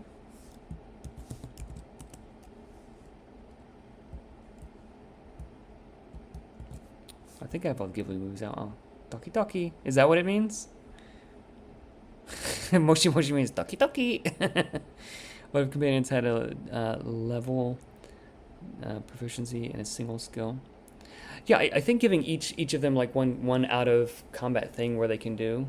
that they could do like every once in a while. I don't want them to like just be like the guy that does that, because they can easily outshine the party. But maybe like once per se for us, they can help with like this check or that check, maybe.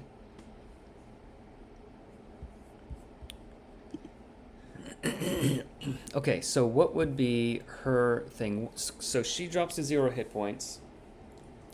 What does she do? She might have like a tactical retreat or something like that. She might have a tactical retreat.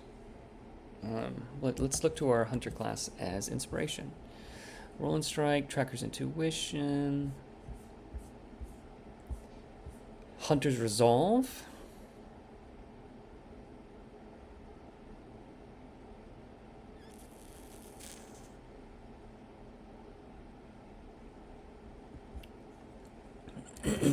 Okay, so maybe she doesn't get more powerful as she when she drops to 0, but maybe she gets a lot harder to hit.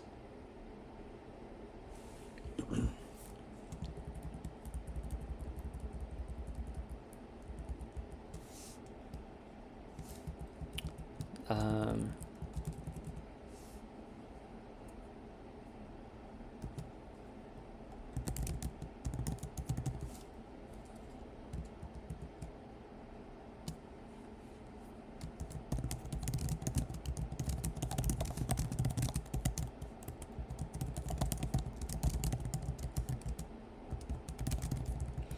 Yeah, so attacks are made against you with disadvantage and miss on 2 or less. So she doesn't get like additional damage, but she's just like she starts moving and jiving more.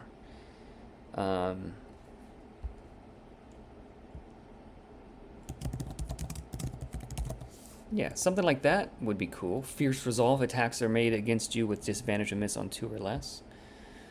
That could be cool. That could be cool. That might not be it, but I like that idea enough to go with it. Hey Matt, good to see you. Good to see you. All right, I gave Edward the moderator thing too, so I'll.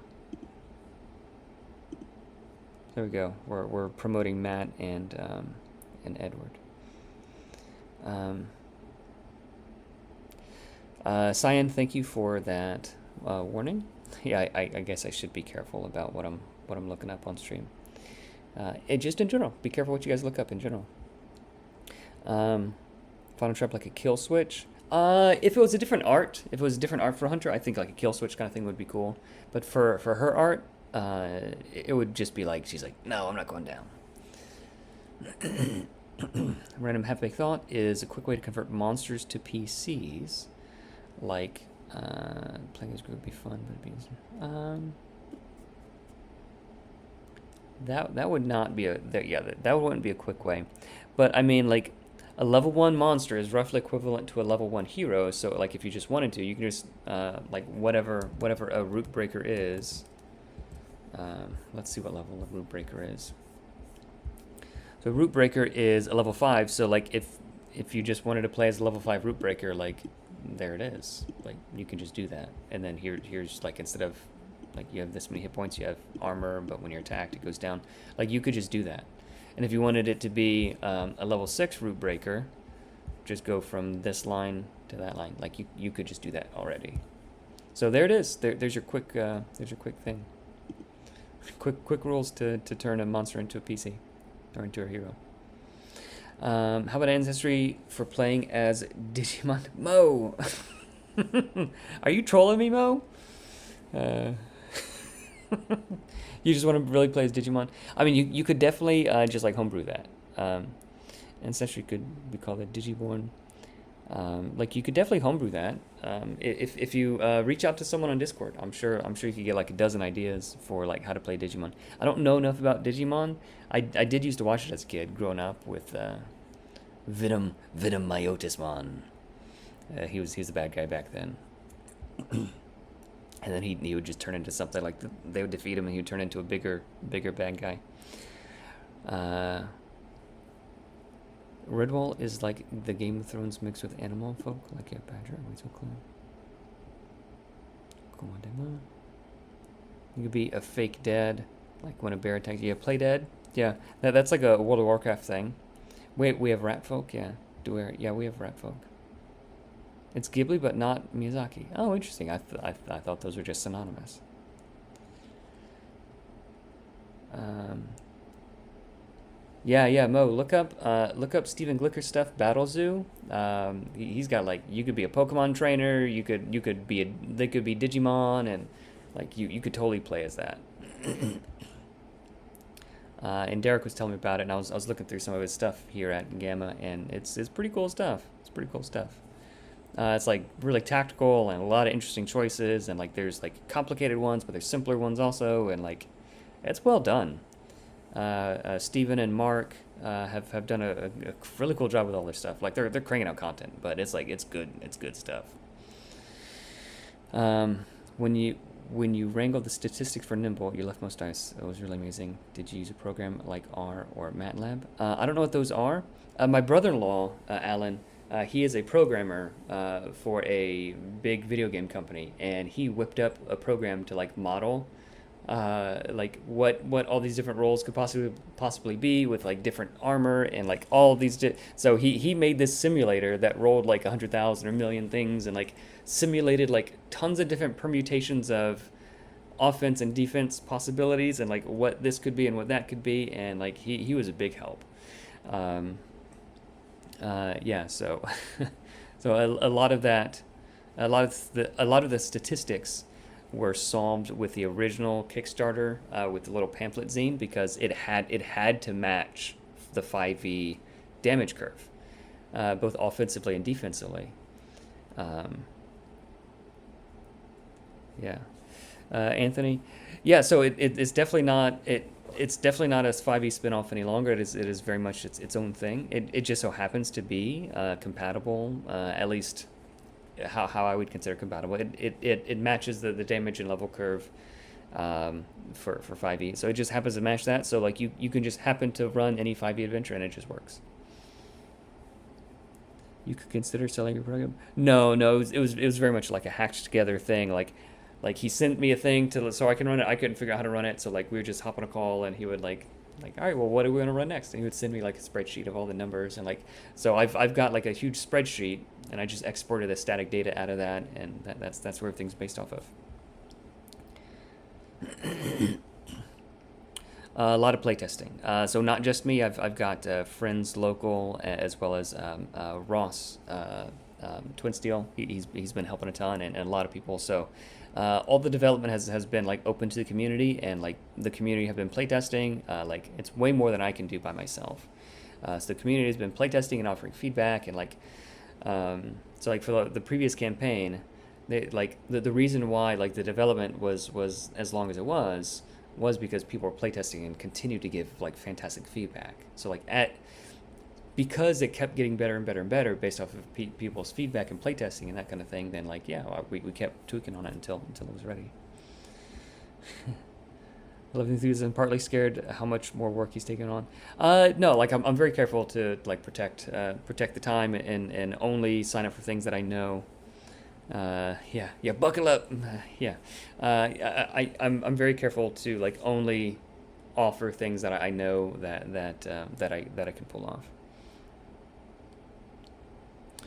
Battlezoo is having a Kickstarter for the Eldermon stuff now too. I think they've got one coming up soon, and yeah, you can use a lot of that in Nimble too.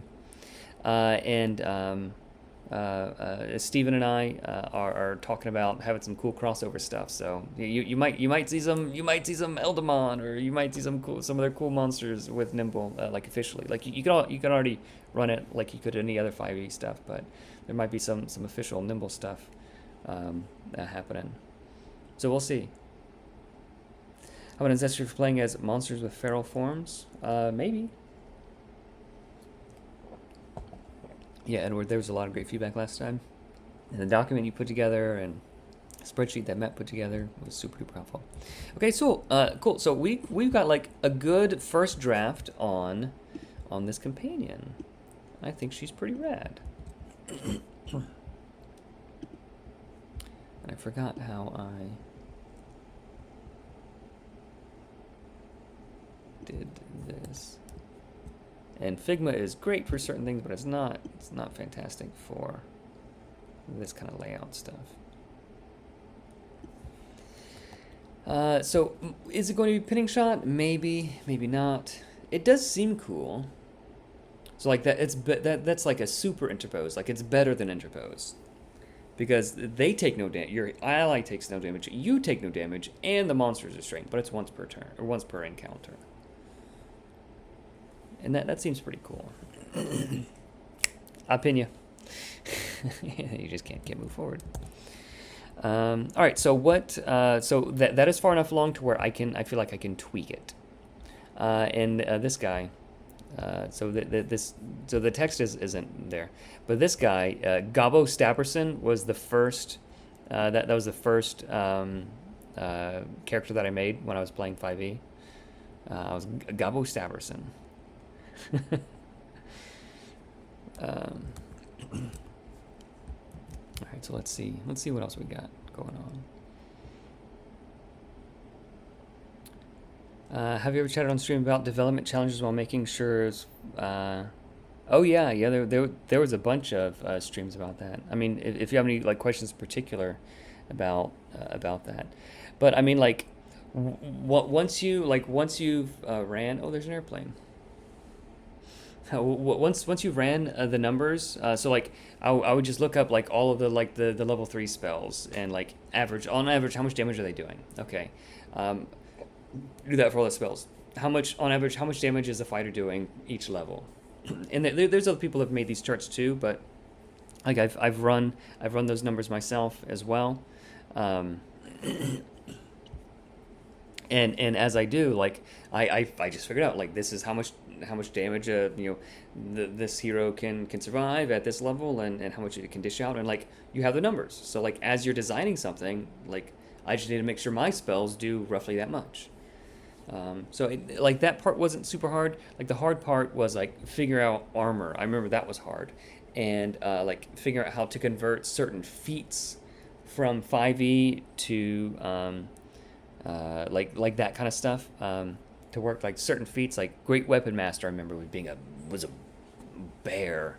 This was like before Nimble existed. This was the as its own thing. This was the like the zine to where you can like the 5e act. My hair is sorry guys, my hair is has mine its own.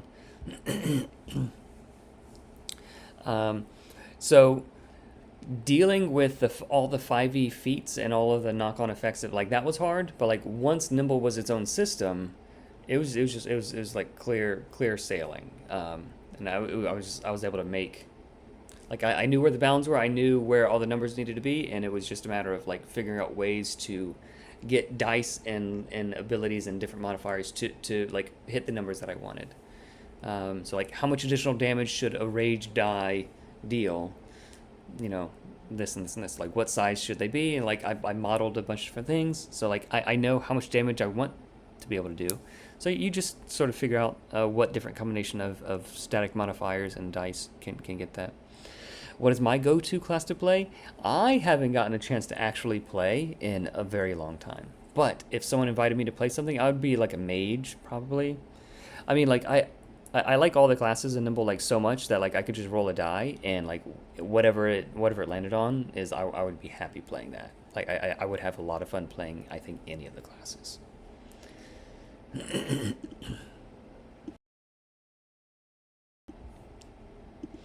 And I'm not just saying that, but I mean in D&D, like I might only like to play like one or two of the classes, and I would get pretty bored quickly of all the others. I just want to say I love all these design masters. Much appreciated. Yeah, cool. Thanks for hanging out, Blue Nova. I mean that's really cool of you to hang out. Dude, what is this program that made cards in Photoshop for? It's just Figma. It's not really for layout and stuff, but it's pretty good at that kind of thing. It's not intended to be for this kind of thing, but the whole first zine was designed in Figma, and that was rough because I had each page as its own image, and like whenever I had to make text like go to this page, I had to like cut the text from this page and move it to that page. It was unfun. Okay, so what class should we do next? So we have Hunter. What class should we cook up next? Would you look at distribution? Uh-huh. Yep. Yep. Yeah.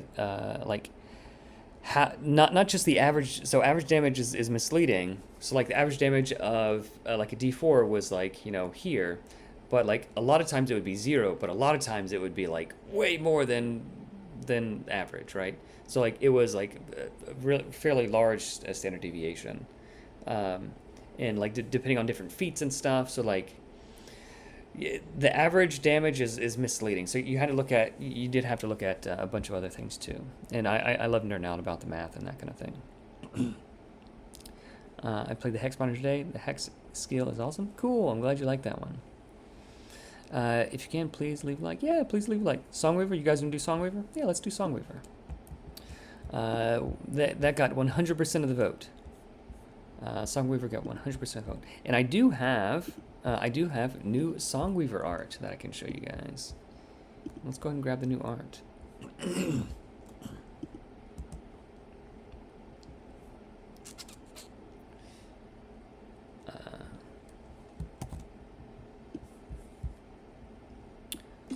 So this is a new piece from Wilson Nugura, is the artist on this one. I'm just dragging it into Figma real quick, guys.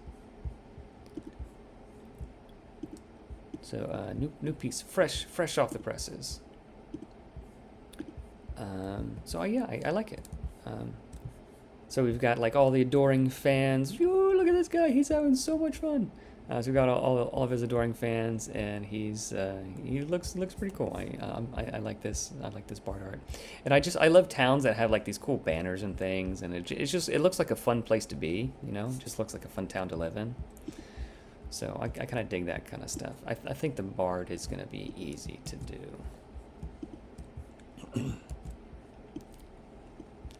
All right, guys, what is his name? I think it's going to be something most impressive, like.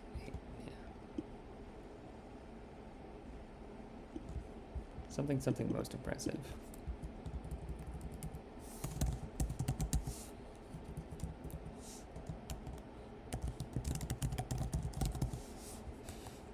Temporary name. We'll come up with a better name.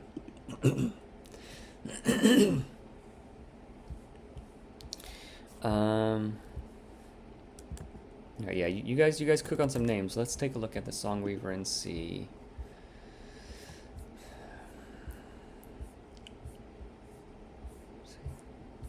Let's see what their things are. Okay, so he's got to have he's got to have Vicious Mockery. Yeah, we might just do Vicious Mockery. Like that's his thing. I think that's just gonna be a solid. He might just have one ability.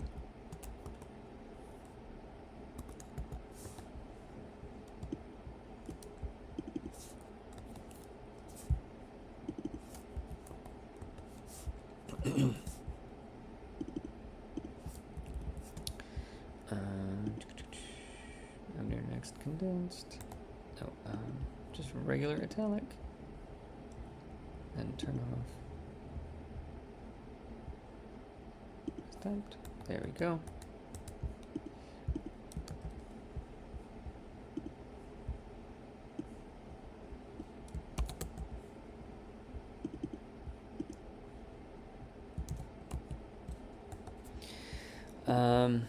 And then he's got to have not my.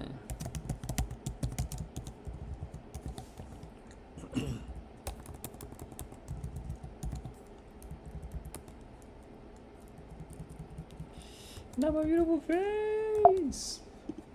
I think that's just too iconic.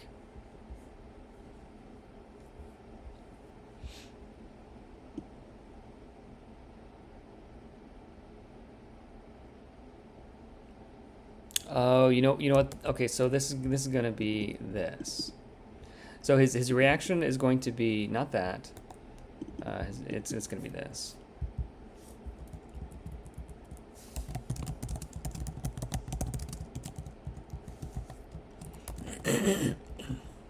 So when he drops to 0, Um,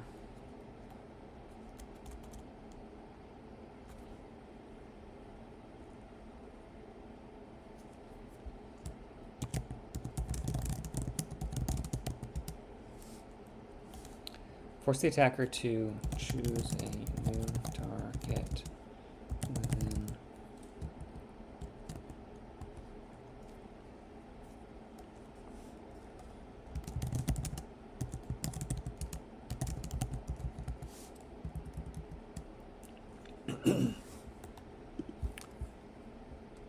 so that doesn't work as when he drops to 0.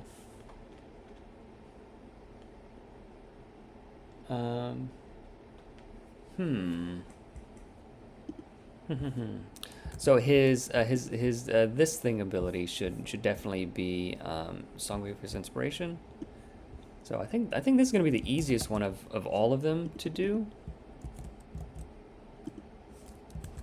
Let's see. I think we have to copy this a portion at a time.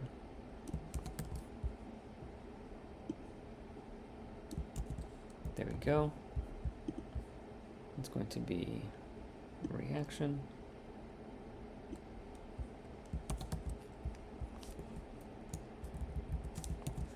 Action. I'm starting to get tired. Like my legs and my feet are just like aching from walking around the convention center all day. Reaction.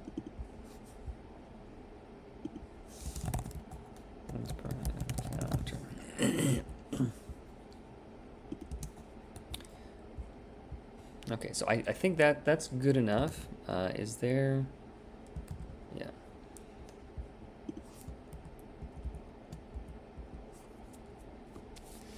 So how could his thing work here? Maybe it's not going to be that ability because it has to be something that happens like when he drops to 0.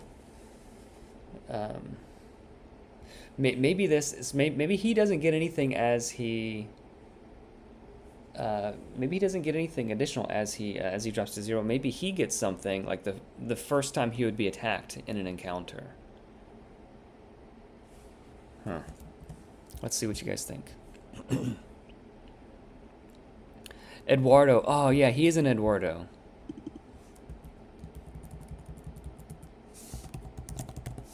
Did Edward recommend that? He didn't. Okay. Song reminds me of Richter from the X-Force. I don't know who that is. Maxim. Florian. Oh yeah, Florian's a cool name. I do like Florian. Florian. All right. Florian is actually the name of one of the artists that I use, and I really like his name. Like, it's such a cool name. I'm gonna add Florian up here with cool names. Like some people's names just like sound really cool. Florian. It should be Florian or Eduardo. Magnitude. Pop pop. That was a good show. A little bit spicy sometimes, but that was a very funny show.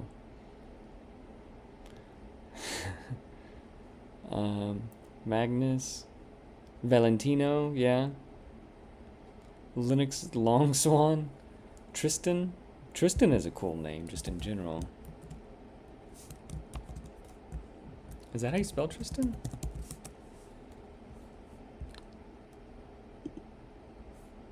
Tristan. Tristane. I don't like having stain there. Tristan.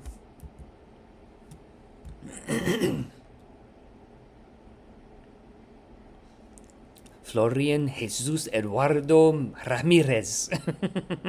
Chadius.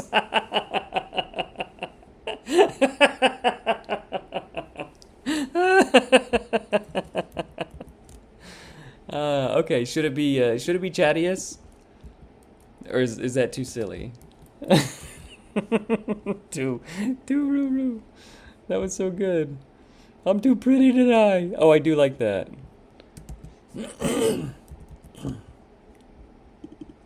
Yeah, so it shouldn't be the exact same thing because that is an ability that already exists. I do like I'm too pretty to die. I'm too pretty to die.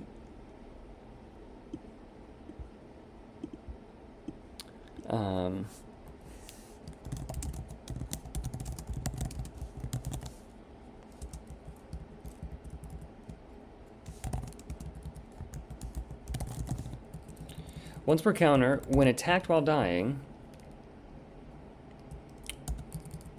force the attacker to choose a new target within reach or miss. Yeah, I like that. I'm too pretty to die. Okay. You guys, Mert.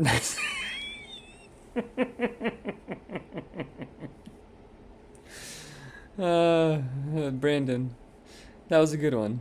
You had me wheezing there. Doesn't exploding dice change the maths quite a lot? To me, it doesn't seem. It doesn't. It doesn't. It doesn't change the average a lot.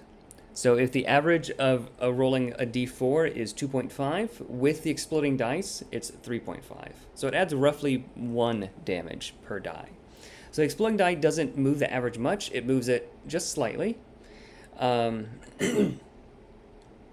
But going from 2.5 to 3.5 is like, it's like a, what, 30% greater damage on average from the die. So it's big for the d4. It's less big for the d12, I think, because it's a lot more rare. But it's a smaller proportion of the damage. But what it does is it raises the ceiling really high. So the ceiling for a d4 is realistically so if you crit, you would get a 4 in your ignore armor, and then you can reliably crit like 3 to 4 times. Like it could happen in a campaign.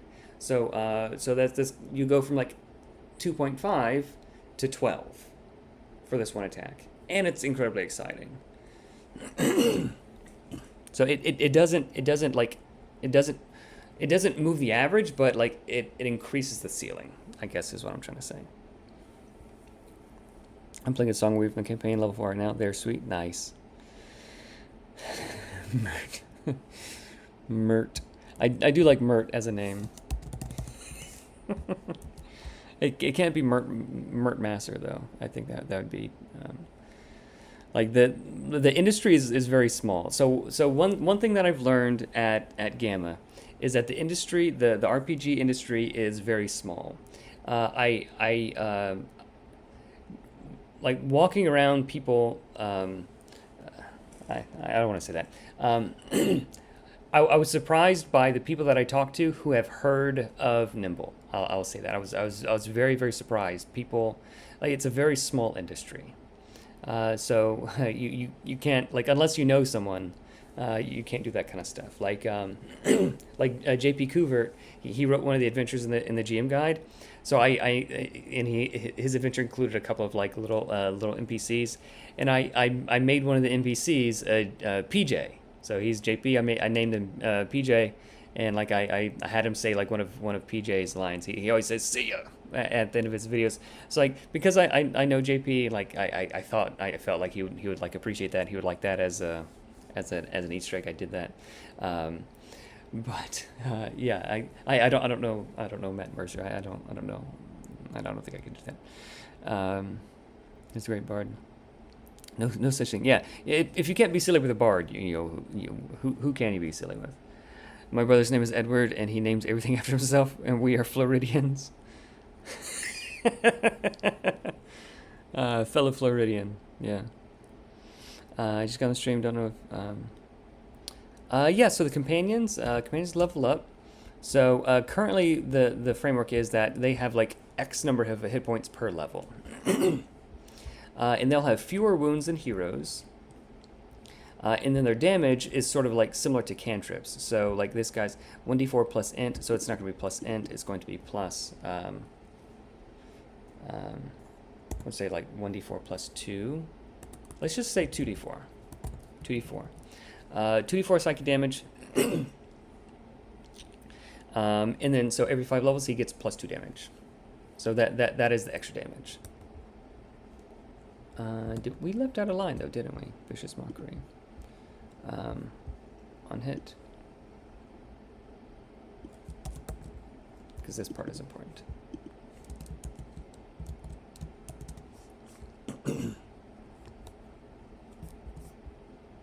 And I like having some just being straightforward. Like this guy does this. And we don't need to say it's a win cantrip. We don't need to say it's an action. So we can clean up some of this stuff.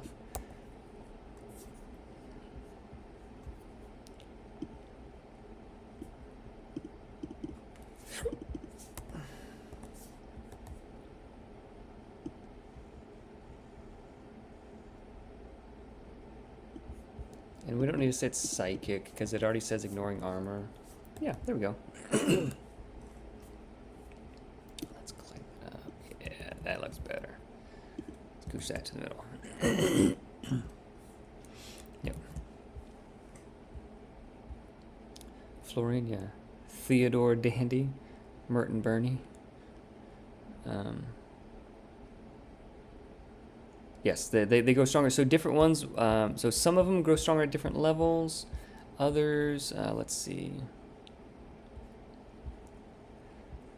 Yeah, so this one, Daisy, she gets 1d4 plus half level, and then this one is 1d6 plus level. So like whatever her level is, she deals that much, and it works out. It works out pretty well. I'm probably gonna tweak it just a bit so that they are a little bit stronger. So. And there'll just be guidance that that you just have a companion that's not quite as strong as you. Florida man checking here. All right, hey, it's good to have the Florida representation. Does a bard companion get a companion that's a roadie to haul? No. All right, guys. I think I'm gonna call it there. I'm gonna try to upload. Actually, did we land on?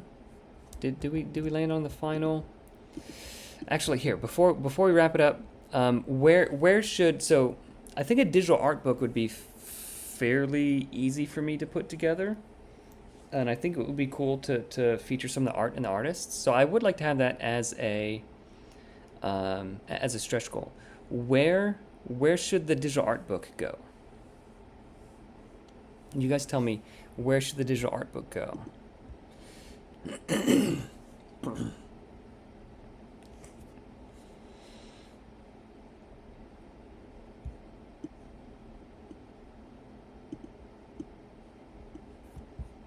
Where should we put the digital art book?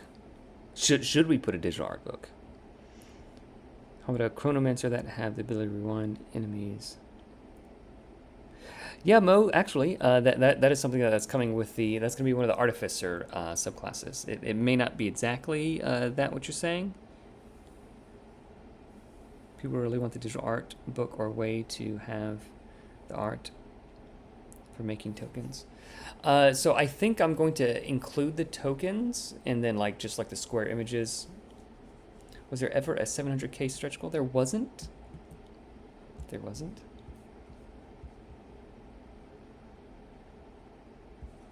Was there? Where do we land? Where do we end up? Stretch goals. 600. There wasn't a 650 or a 700. So should one of these just be like the 700 since we hit it already? I wouldn't mind doing that. Like none of these would be too hard, and I think they would be a good improvement anyway. It'd all be like additional work, but it would be good to have. And not too much additional work. Digital art book at 700, easy, nailed it. Maybe.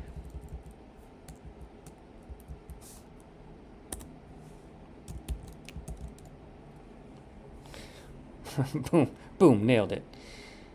Yeah, do you guys have any other thoughts? Maybe we'll just do that. Okay.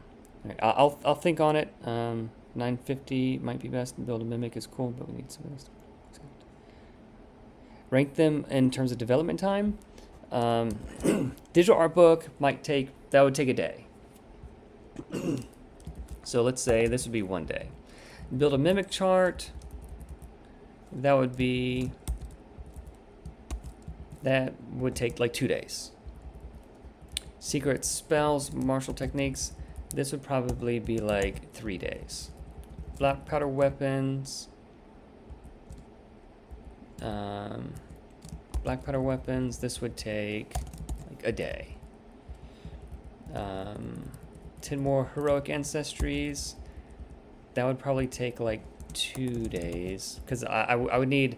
I could probably come up with all the bonuses and stuff, but I would need someone to help me write it, to write like the descriptions and stuff. Random monster generator. This would take,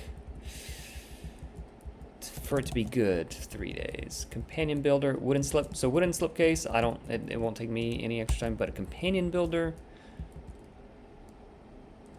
probably be 2 days. So like the design would be a day, the layout would be a day, or like half a day each, and then revisions, and then that kind of stuff. So none of these are going to take like a week. I don't think so. If that helps. So none of these would take a week. Companion builder is cool, yeah, because I need to flesh it out anyway, and I think it's gonna be similar to the creator's kit. It's gonna be similar to the creator's kit, or similar to the monster builder anyway. But I need to have like different columns, like number of wounds, or like different things like that.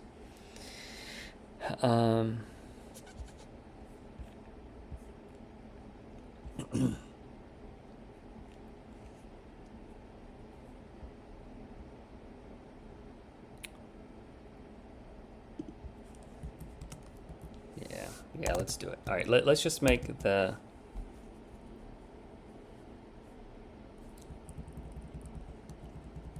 700. Yeah, it does feel weird just going from 600 to 750. Yeah, let's make the 700 one a digital art book. Copy that. 'Cause I think I can just throw that in easily enough.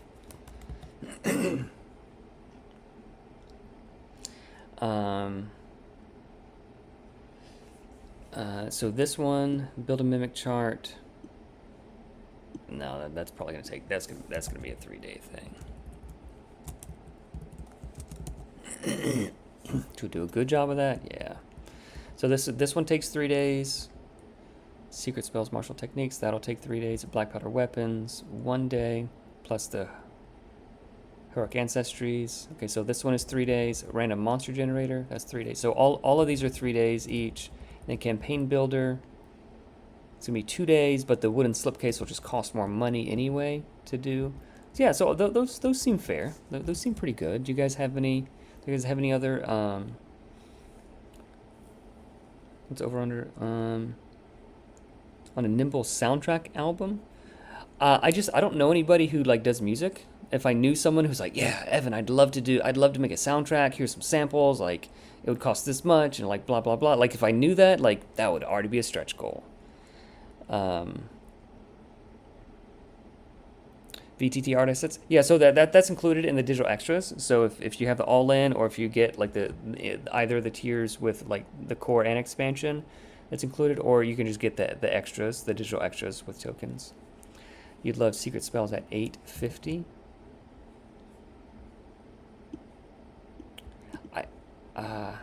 Let me look up the backer tracker. Let's see how we're looking.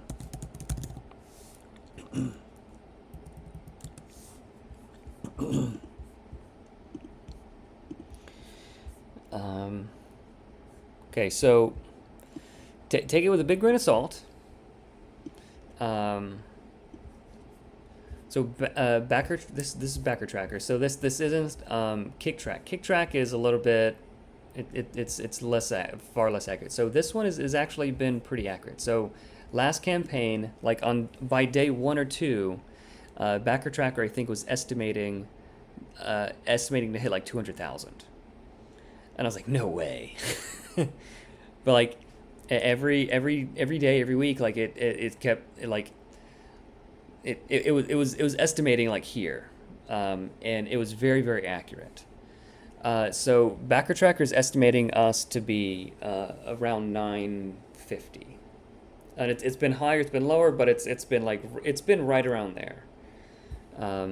As in the upper band is like 1.2 million. I don't think that's realistic. And then like the lower band is like 715.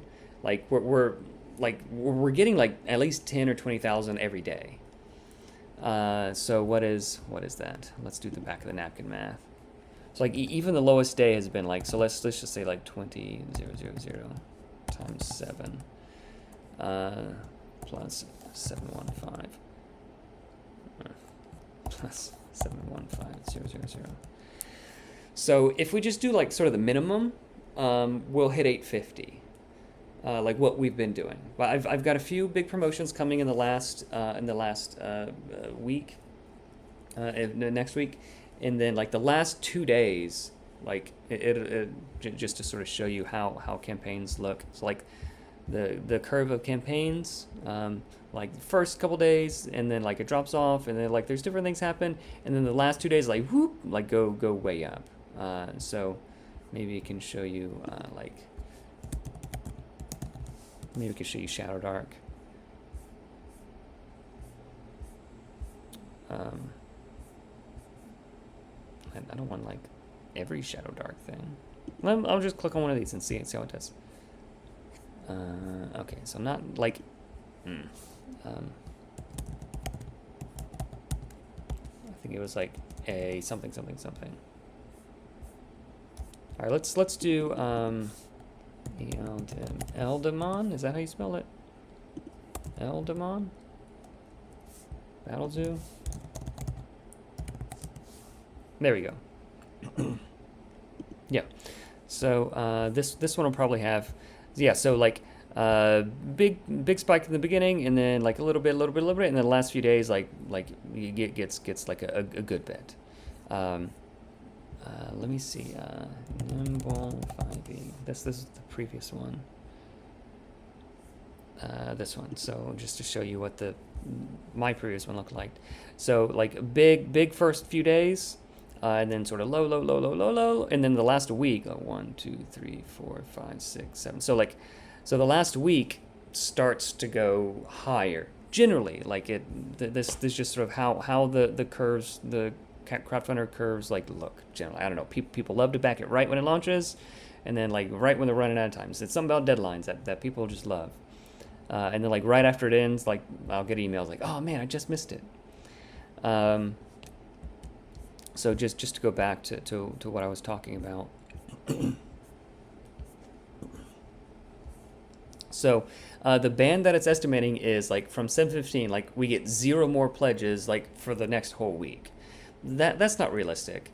And then like the highest to like 1.2 million, I don't think that's realistic. So it's somewhere above 715 and not quite 1.2. So 950 is their best guess, which is like insane. Like it's crazy.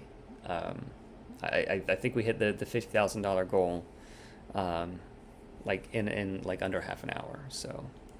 I'm expecting to hit these. This one I'm not sure. And then the Nimble Namicon is like it's something that could realistically happen, but it's like I would not bet on that.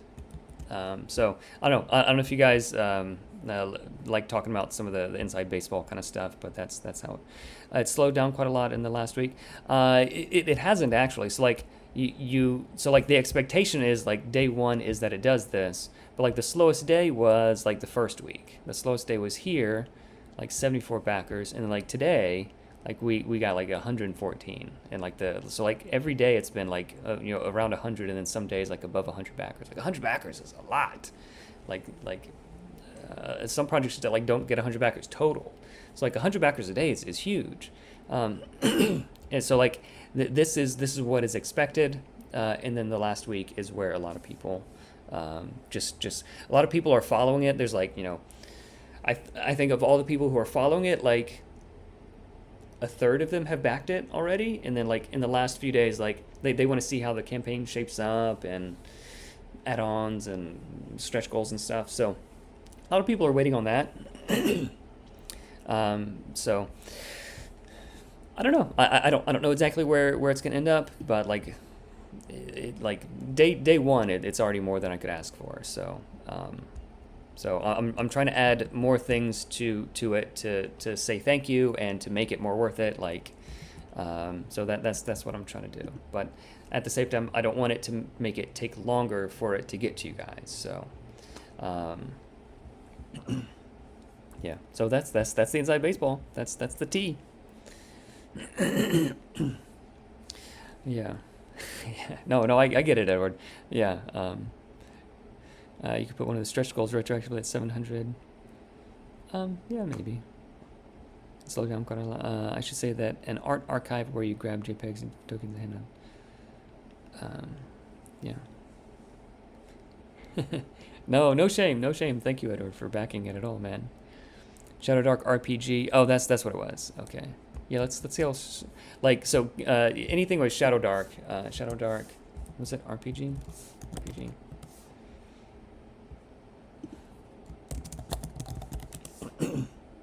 There it is. So yeah, Kelsey is definitely an outlier. Okay, yeah, well, you make $1 million on your first day, and then even this, she's getting how many backers was she getting a day? Yeah, so she was getting 100 backers a day, and then the last week promotions pick up, so probably she sent an email here.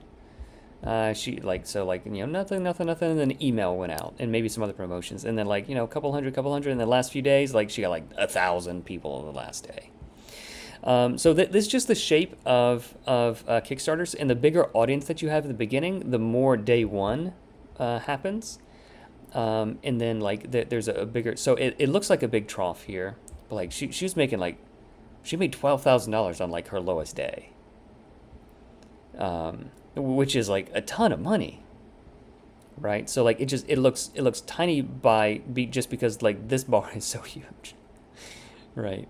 It's this is my biggest bar, I think, 100 this much, but my previous campaign, my biggest bar was this much. No, my previous campaign, the total I got was this much, and my biggest bar was you wouldn't even be able to see. So yeah, it's all relative, but yeah, this U-shaped curve is expected. It's not a surprise. It is the sign of a healthy campaign. Thank you, Akili, for sharing that. Let's put my hand up to help write descriptions. Copywriter. That's how is it? To Ruru, send me an email or. Here, to Ruru, I'll just let you take a screenshot. If you want to, if you just want to write a paragraph on each of these, yeah, go ahead, send it to me. If I use it, I'm happy to pay you for it. Basically, it's whoever gets to it first is who, or whoever's free at the moment that I need something written is who I use to help me do the writing. So yeah, if you want to do it. A third? I don't know what the third is in reference to. I wonder if you'll... in reference to the people following it, yeah. So, a lot of people in the last day will back it. Earth and metal spells? So there's an earth spell school coming in this one. So I am earth spells in the works. Yeah. Yeah. Kelsey Dion has done amazing. Yeah, it made absolutely amazing. It's so cool to be even mentioned in the same sentence. You're oh yeah, Shadow Dark and Nimble. Yeah. All right, you guys, thank you so much for hanging out. I'm gonna hop into Photoshop. Actually, if I'm going to be doing it anyway. If you guys just want to hang out with me while I do some Photoshopping, you're welcome to. Maybe I'll just Photoshop with you guys here, if you guys don't mind seeing me fiddle around with Photoshop.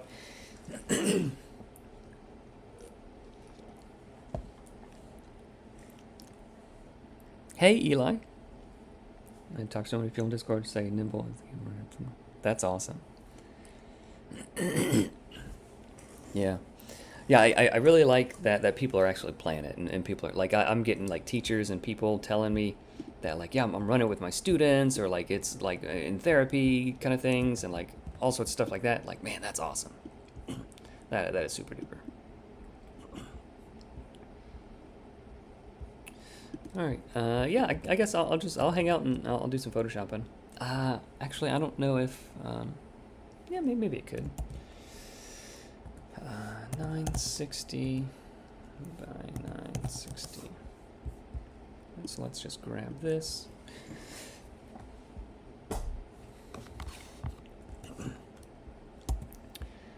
D. Let's see. Let's grab the text.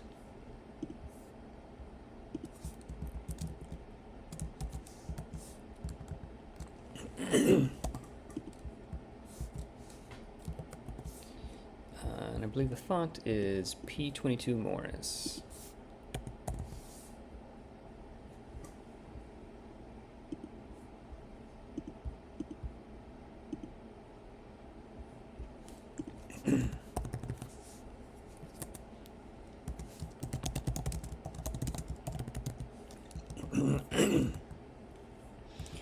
Alright, let's grab some art to stick behind here.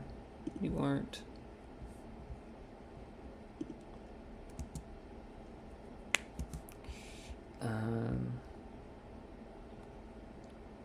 Yeah, let's put in one of Vladimir's pieces. He's got some cool pieces.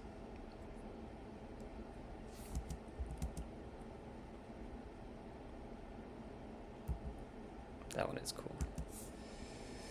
Let's go to icons so I can see it better.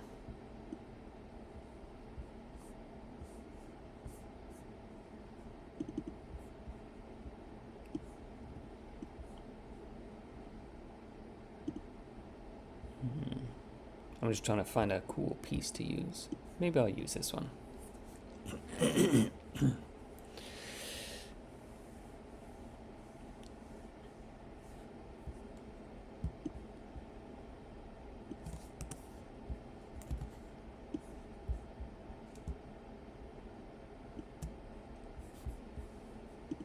That's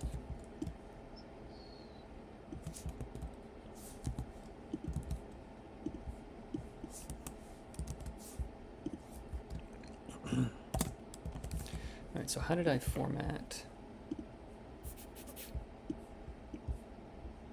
Okay, $sign.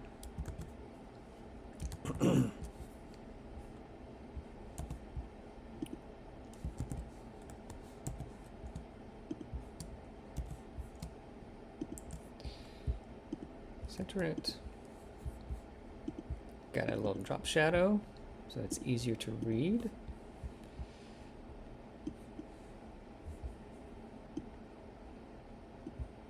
I like to add a little bit of noise in my drop shadows.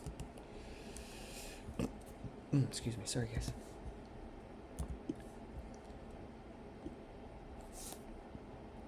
Do we need to have copy for this part? Maybe. We'll just describe. Well, what do you mean? What do you mean digital art book? A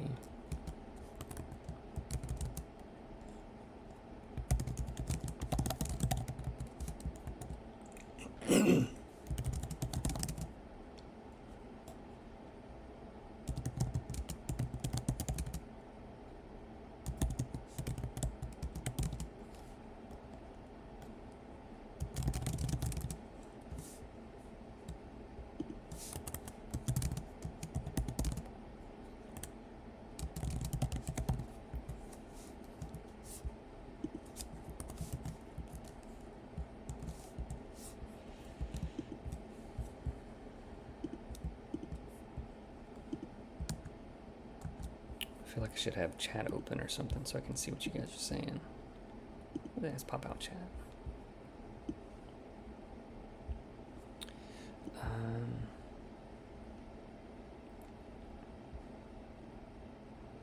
Oh, Eli, you're a teacher that runs it twice a week for D&D Club? Awesome. Is it high school age? Like what age range are you talking? Plan on running Nimble when my group has finished our current campaign. And tinker around Dragon Age. Nice. Off the cuff scenario in Nimble, and just had my friend try how it was so easy to make encounter. That felt challenging. Nice. The players also felt competent and synergized. Ah, that's exactly what I'm shooting for. How cool. How cool. Working for the end naturally. Cool, man, Brandon. I'm glad.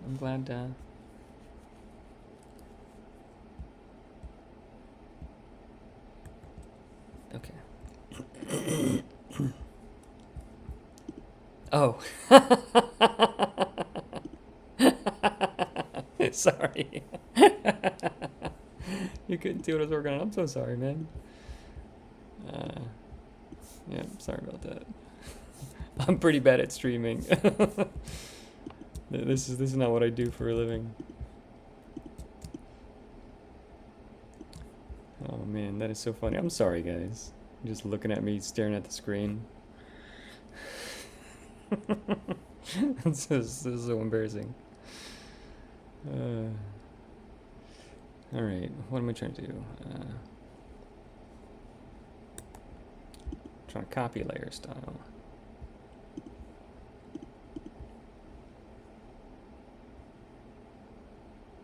So I don't know if anybody, you guys probably can't see this, probably off screen. Photoshop has all these menus. Like you click a thing, you're looking for one thing, but there's like 1,000 different options, and I'm like scrolling up and down trying to find the one option. I wish they just had like the 2 options that I use. Got to streamline. Got a Nimble Photoshop.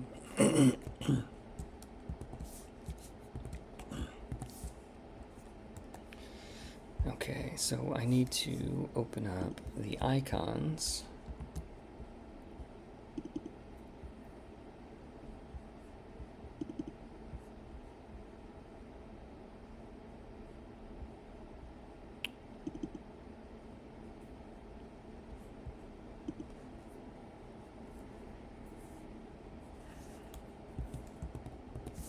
Gotta grab the unlock thing.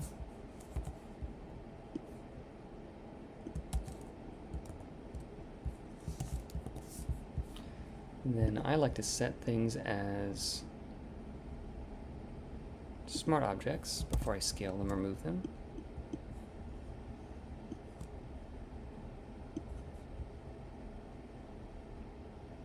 Bam.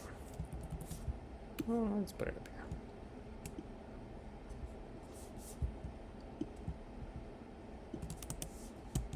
All right, you guys can see what I'm doing now, right? Yeah, you can see what I'm doing. All right.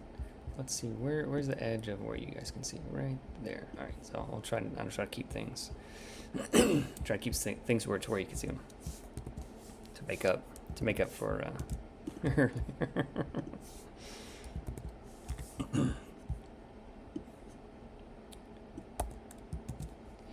right, so we got the 700K digital art book, and I feel like we need to add just a bit more drop shadow there. Reduce the size.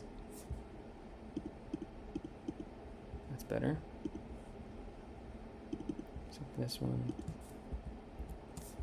reduce the size. Yep, that's better. Digital artwork, all pledged tiers will now get it free. Now, all pledged tiers now also include a free digital art book. Free Art of Nimble.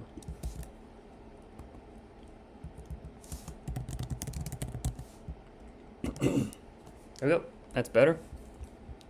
So I'm going to select all these layers and then Option drag to copy it. And what do we have for the next one?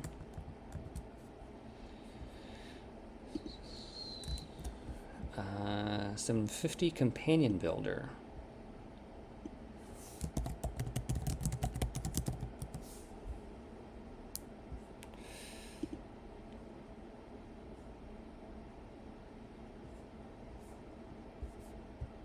Yeah, this is the Bibliotheca one. That's a beautiful slipcase. I think it's, yeah, walnut. Yeah, that's a nice one.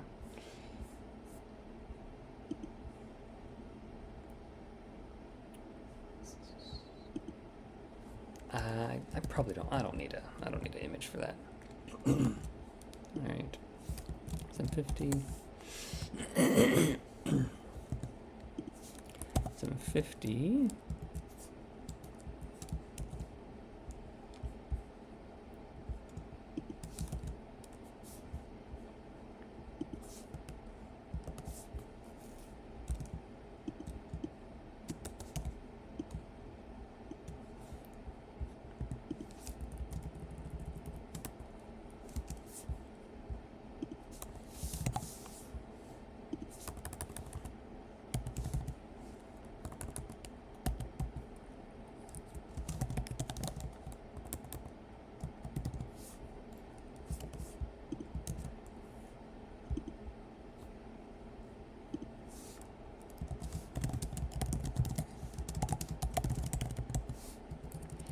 Monsters and More book gains a amazing companion builder chart. Companion. What should we call it? Companion builder? Yeah, we'll say chart.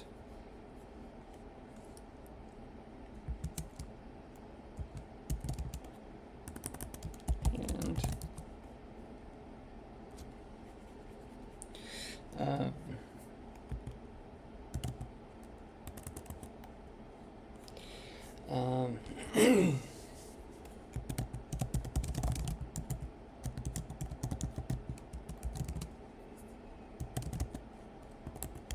provided the manufacturer can do it.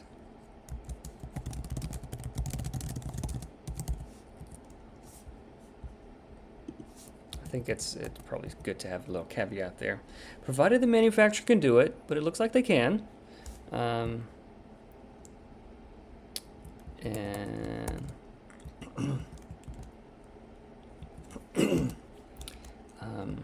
the all-in pledge tier.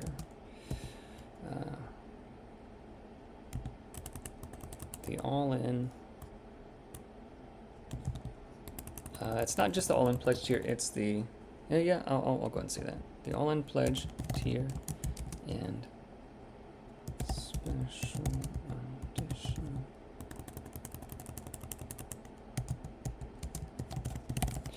What are they called? What is that add-on called?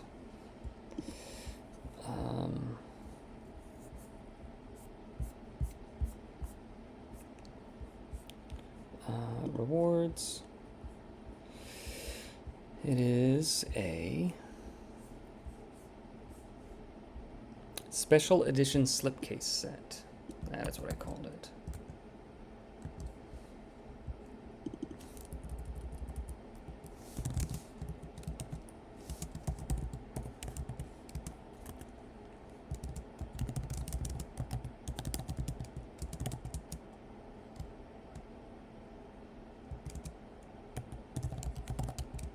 Premium.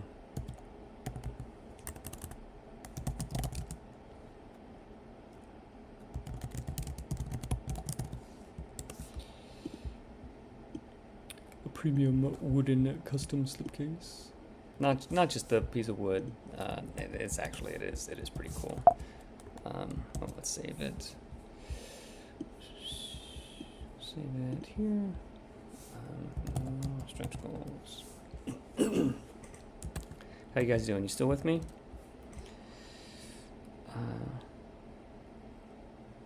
Evan, what's your training in graphic design? Are you self-taught? Is this a skill you created through formal education?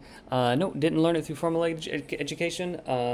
I just, like, when I was a kid, I just sort of picked up Photoshop a little bit here and there, and then, like, I wanted to do stuff. I went to school for animation, so I didn't really teach Photoshop, but just like messing with stuff, and I've just been Photoshopping for a long time. All right, let's keep going, and then I'll get caught up with chat. Okay, so I want to get some new art. Let's find something cool. Let's find a really cool piece for this.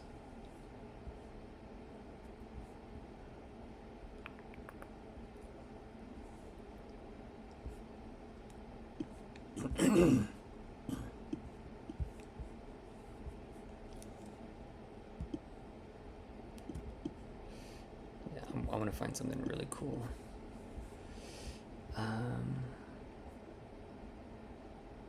Maybe some of Schultz's work. He's got some cool stuff. Companion builder.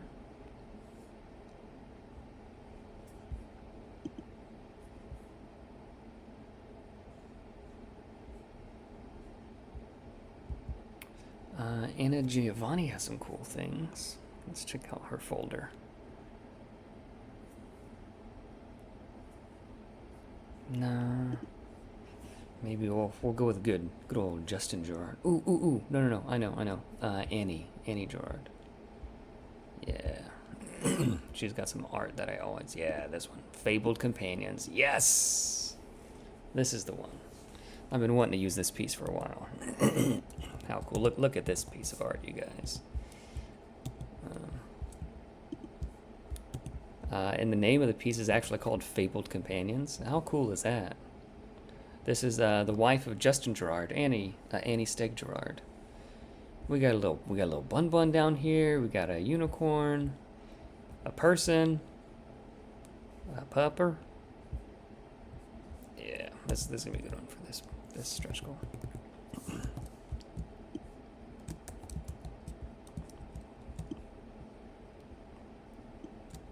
And then they're in the woods too. It was perfect. All right, so I don't want to cover up the art. Let's move. Oh, I've got to grab the other because we haven't unlocked this one yet, guys. Copy, paste. Oh, I can make it a thing. Convert to smart object. We can scale it down. Scale it down some more.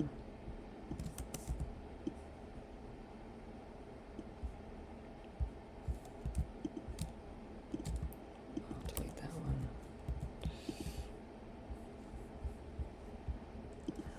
All right. I don't want to clip any of the art because it's so pretty, but like I don't want to have to make people scroll forever to get to it either. So. It's a tough problem to have. I don't need a duplicate of this one.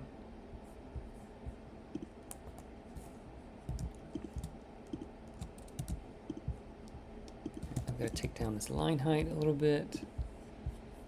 So this is the process, you guys. This is the process.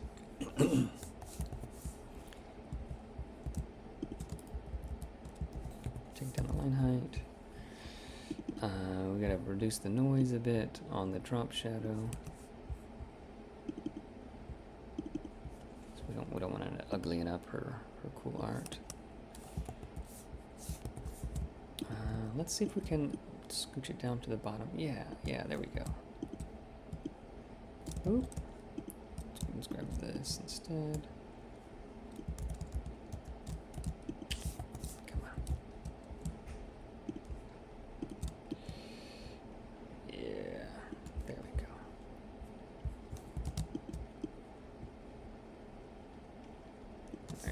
We can clip it just a little bit. She won't mind. Okay, there's that one. How you guys doing? You still with me? Hey, Paul.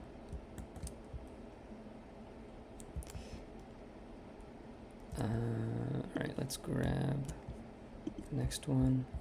Random monster generator.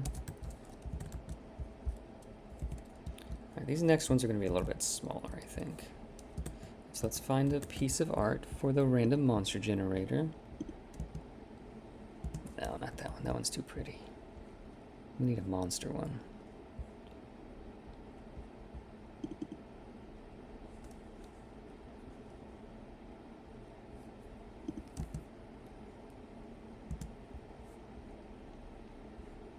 Yeah, let's have a more muted one.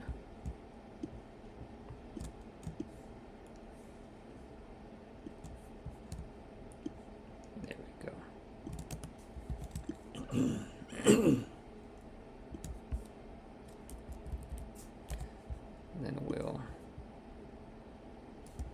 slim it down a bit to roughly there. Because again, I don't want this to take up all the space everywhere.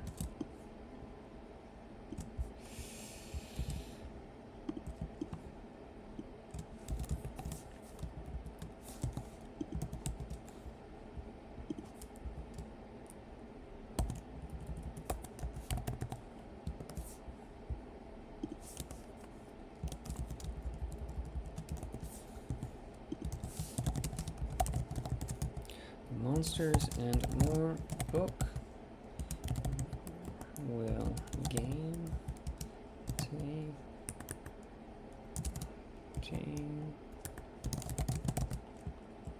a table or multiple tables. Gain a handy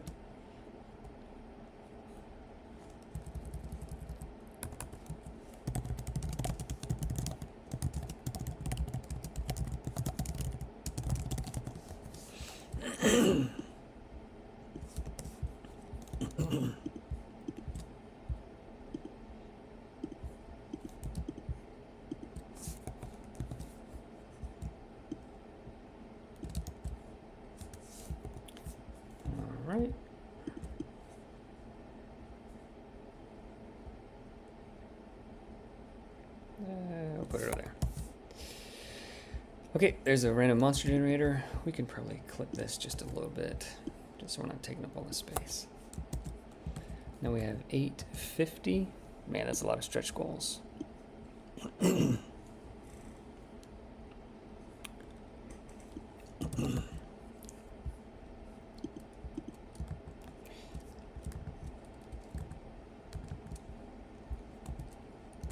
Let's find art for this. I think I have a piece of art with someone holding like a blunderbuss kind of thing, don't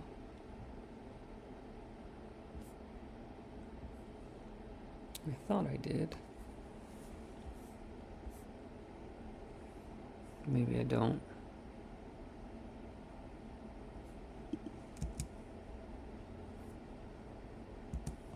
I'm starting to get tired.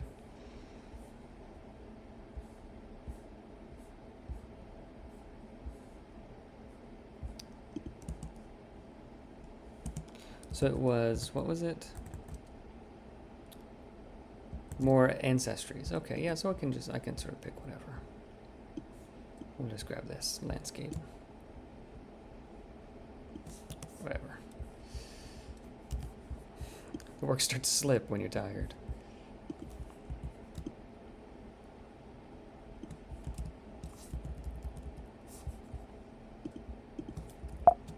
Ooh.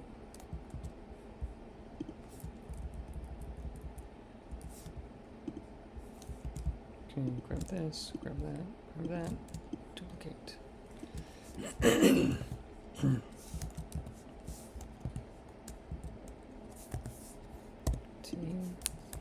850.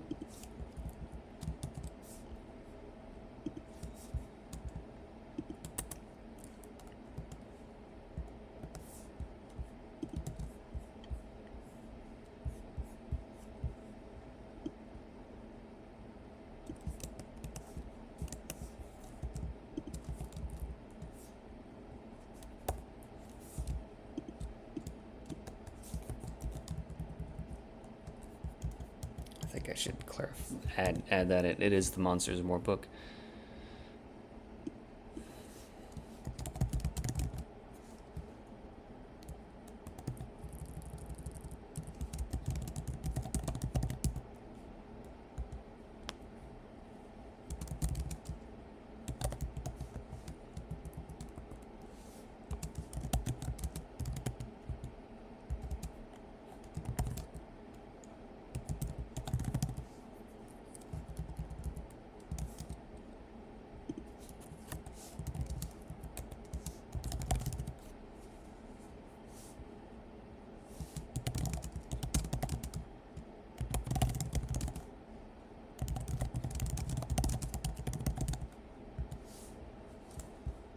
I think it's important to say optional because I don't know that I would have a campaign with like guns and things.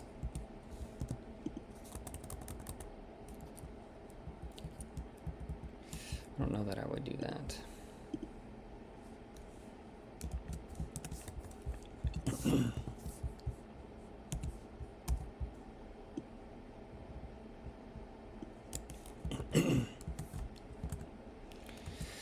Uh, 900. We're almost there. And this is secret spells and martial techniques. Yeah, I think I've got a good piece. We'll use one of. Yeah. Let's use one of hers. This one is cool. It's a cool little piece here.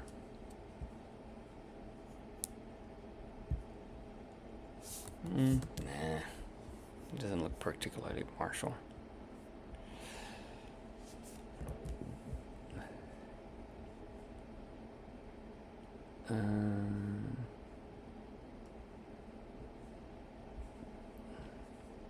Let's just use Earl's commander.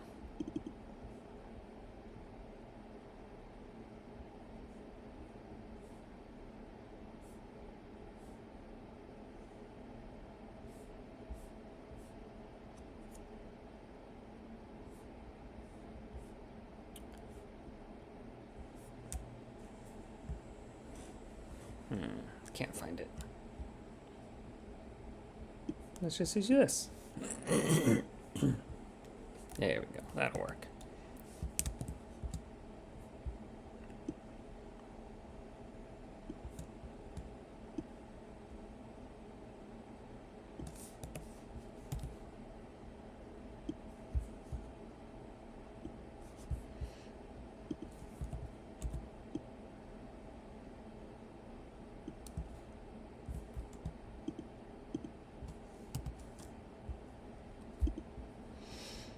Light mask.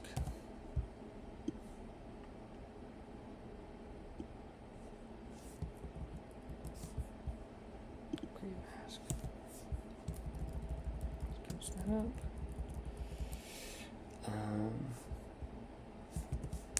I think we need to.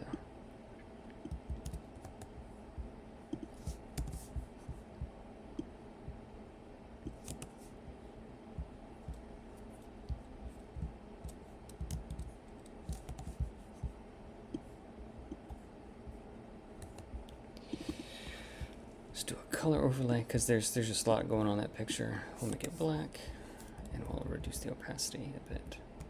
There we go. Grab all of this. Change it to 900. And what was it?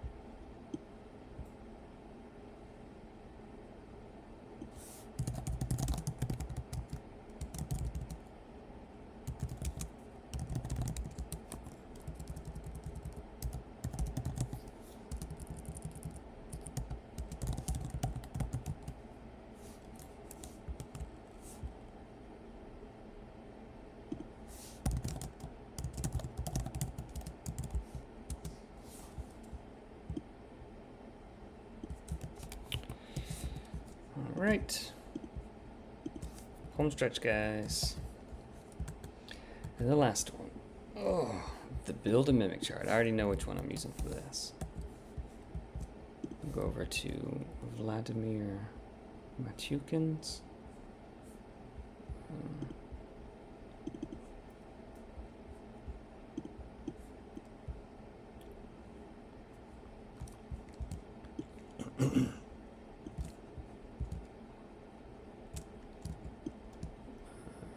Mimics. This is a cool piece of art here.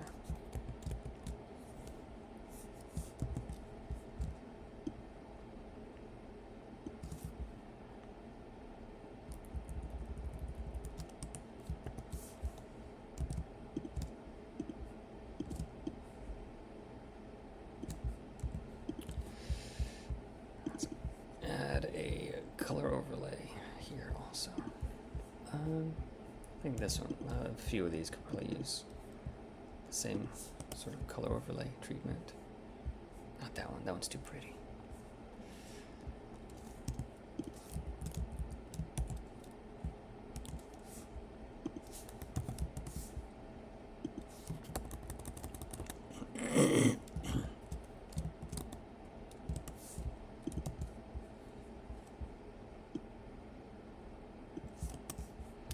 Never trust someone streaming when they say they're about done. Mars More Book will gain a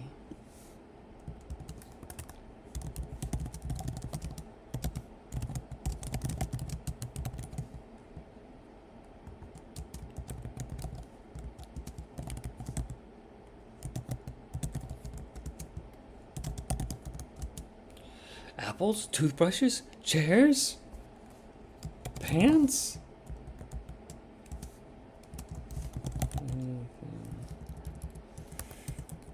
Can be a mimic if you want.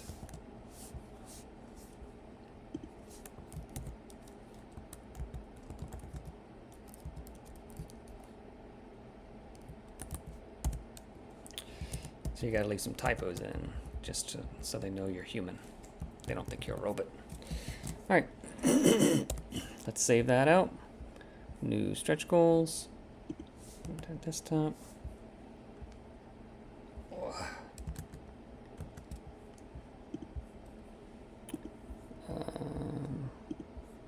here. Do this. Build campaign.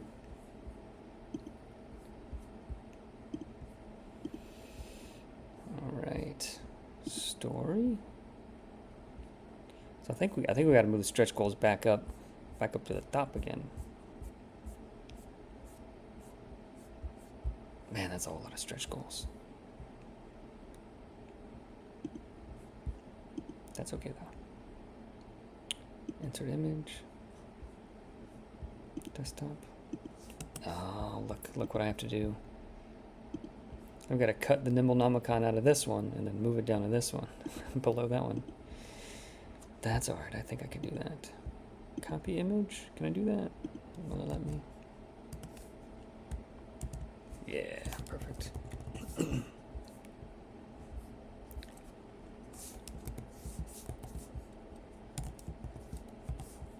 Double dice. Man, I'm so glad we hit that one.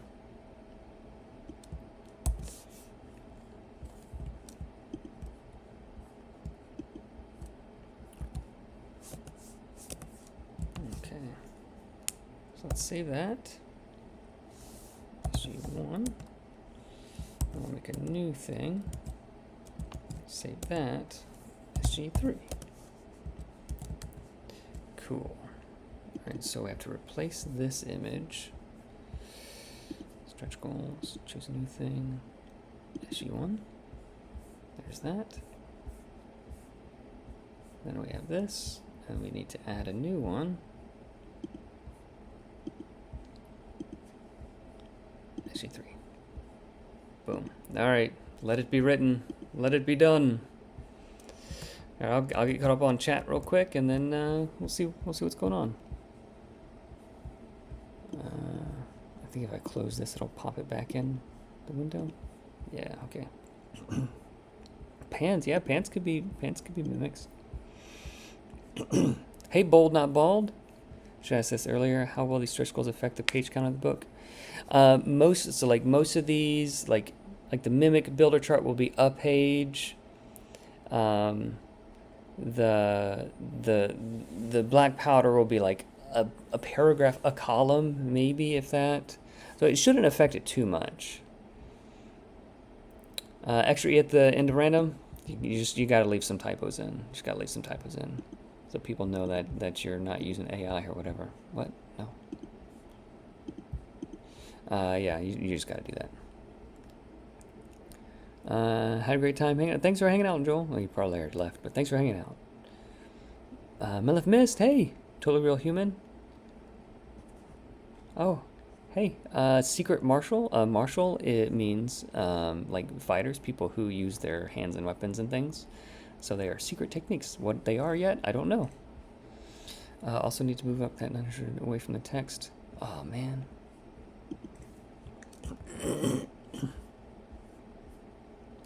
It's fine. It's not fine. All right, I'll fix it.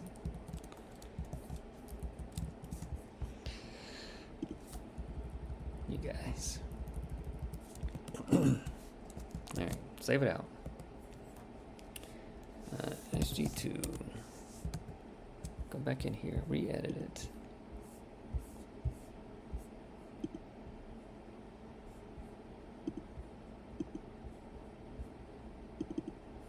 Save it, upload, saved. All right.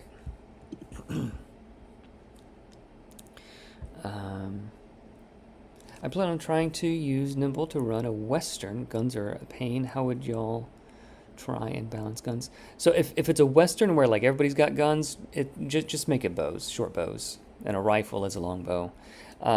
So this is more for like high fantasy guns where like they're a rare thing and they're like incredibly powerful.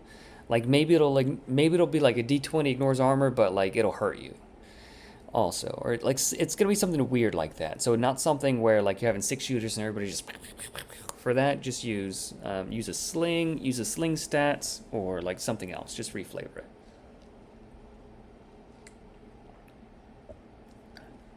And I'll probably have that advice in there also. I'll just go and type it so I don't forget. For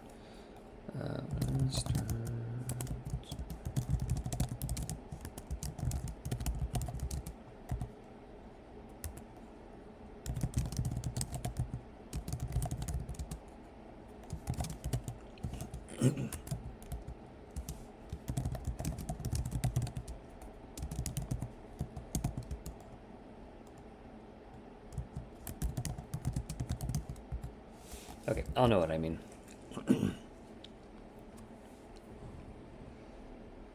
Roll 20 support, please. I'll do anything. Bradford, don't give me all your money. You need that for food and stuff. Bradford, if you know anybody who does Roll20 development or anything like that, I'd be totally interested in talking. I don't know how much. I know nobody who does it. So and there's just not enough people who are demanding it. And from what I've heard, like Roll20 is hard to develop for. There are errors.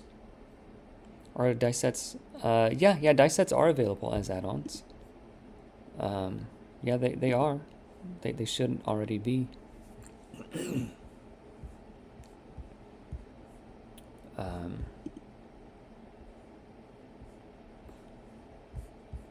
Rewards.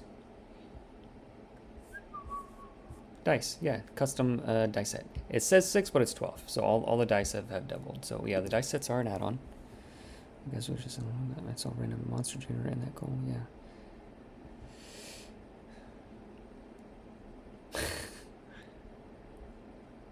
Last final for all this time. Yeah, it's in there, Matt. You can use it. Okay, guys, I'm tired. It's 10. I gotta go to bed. Thank you so much for hanging out. Fun stream. See you later.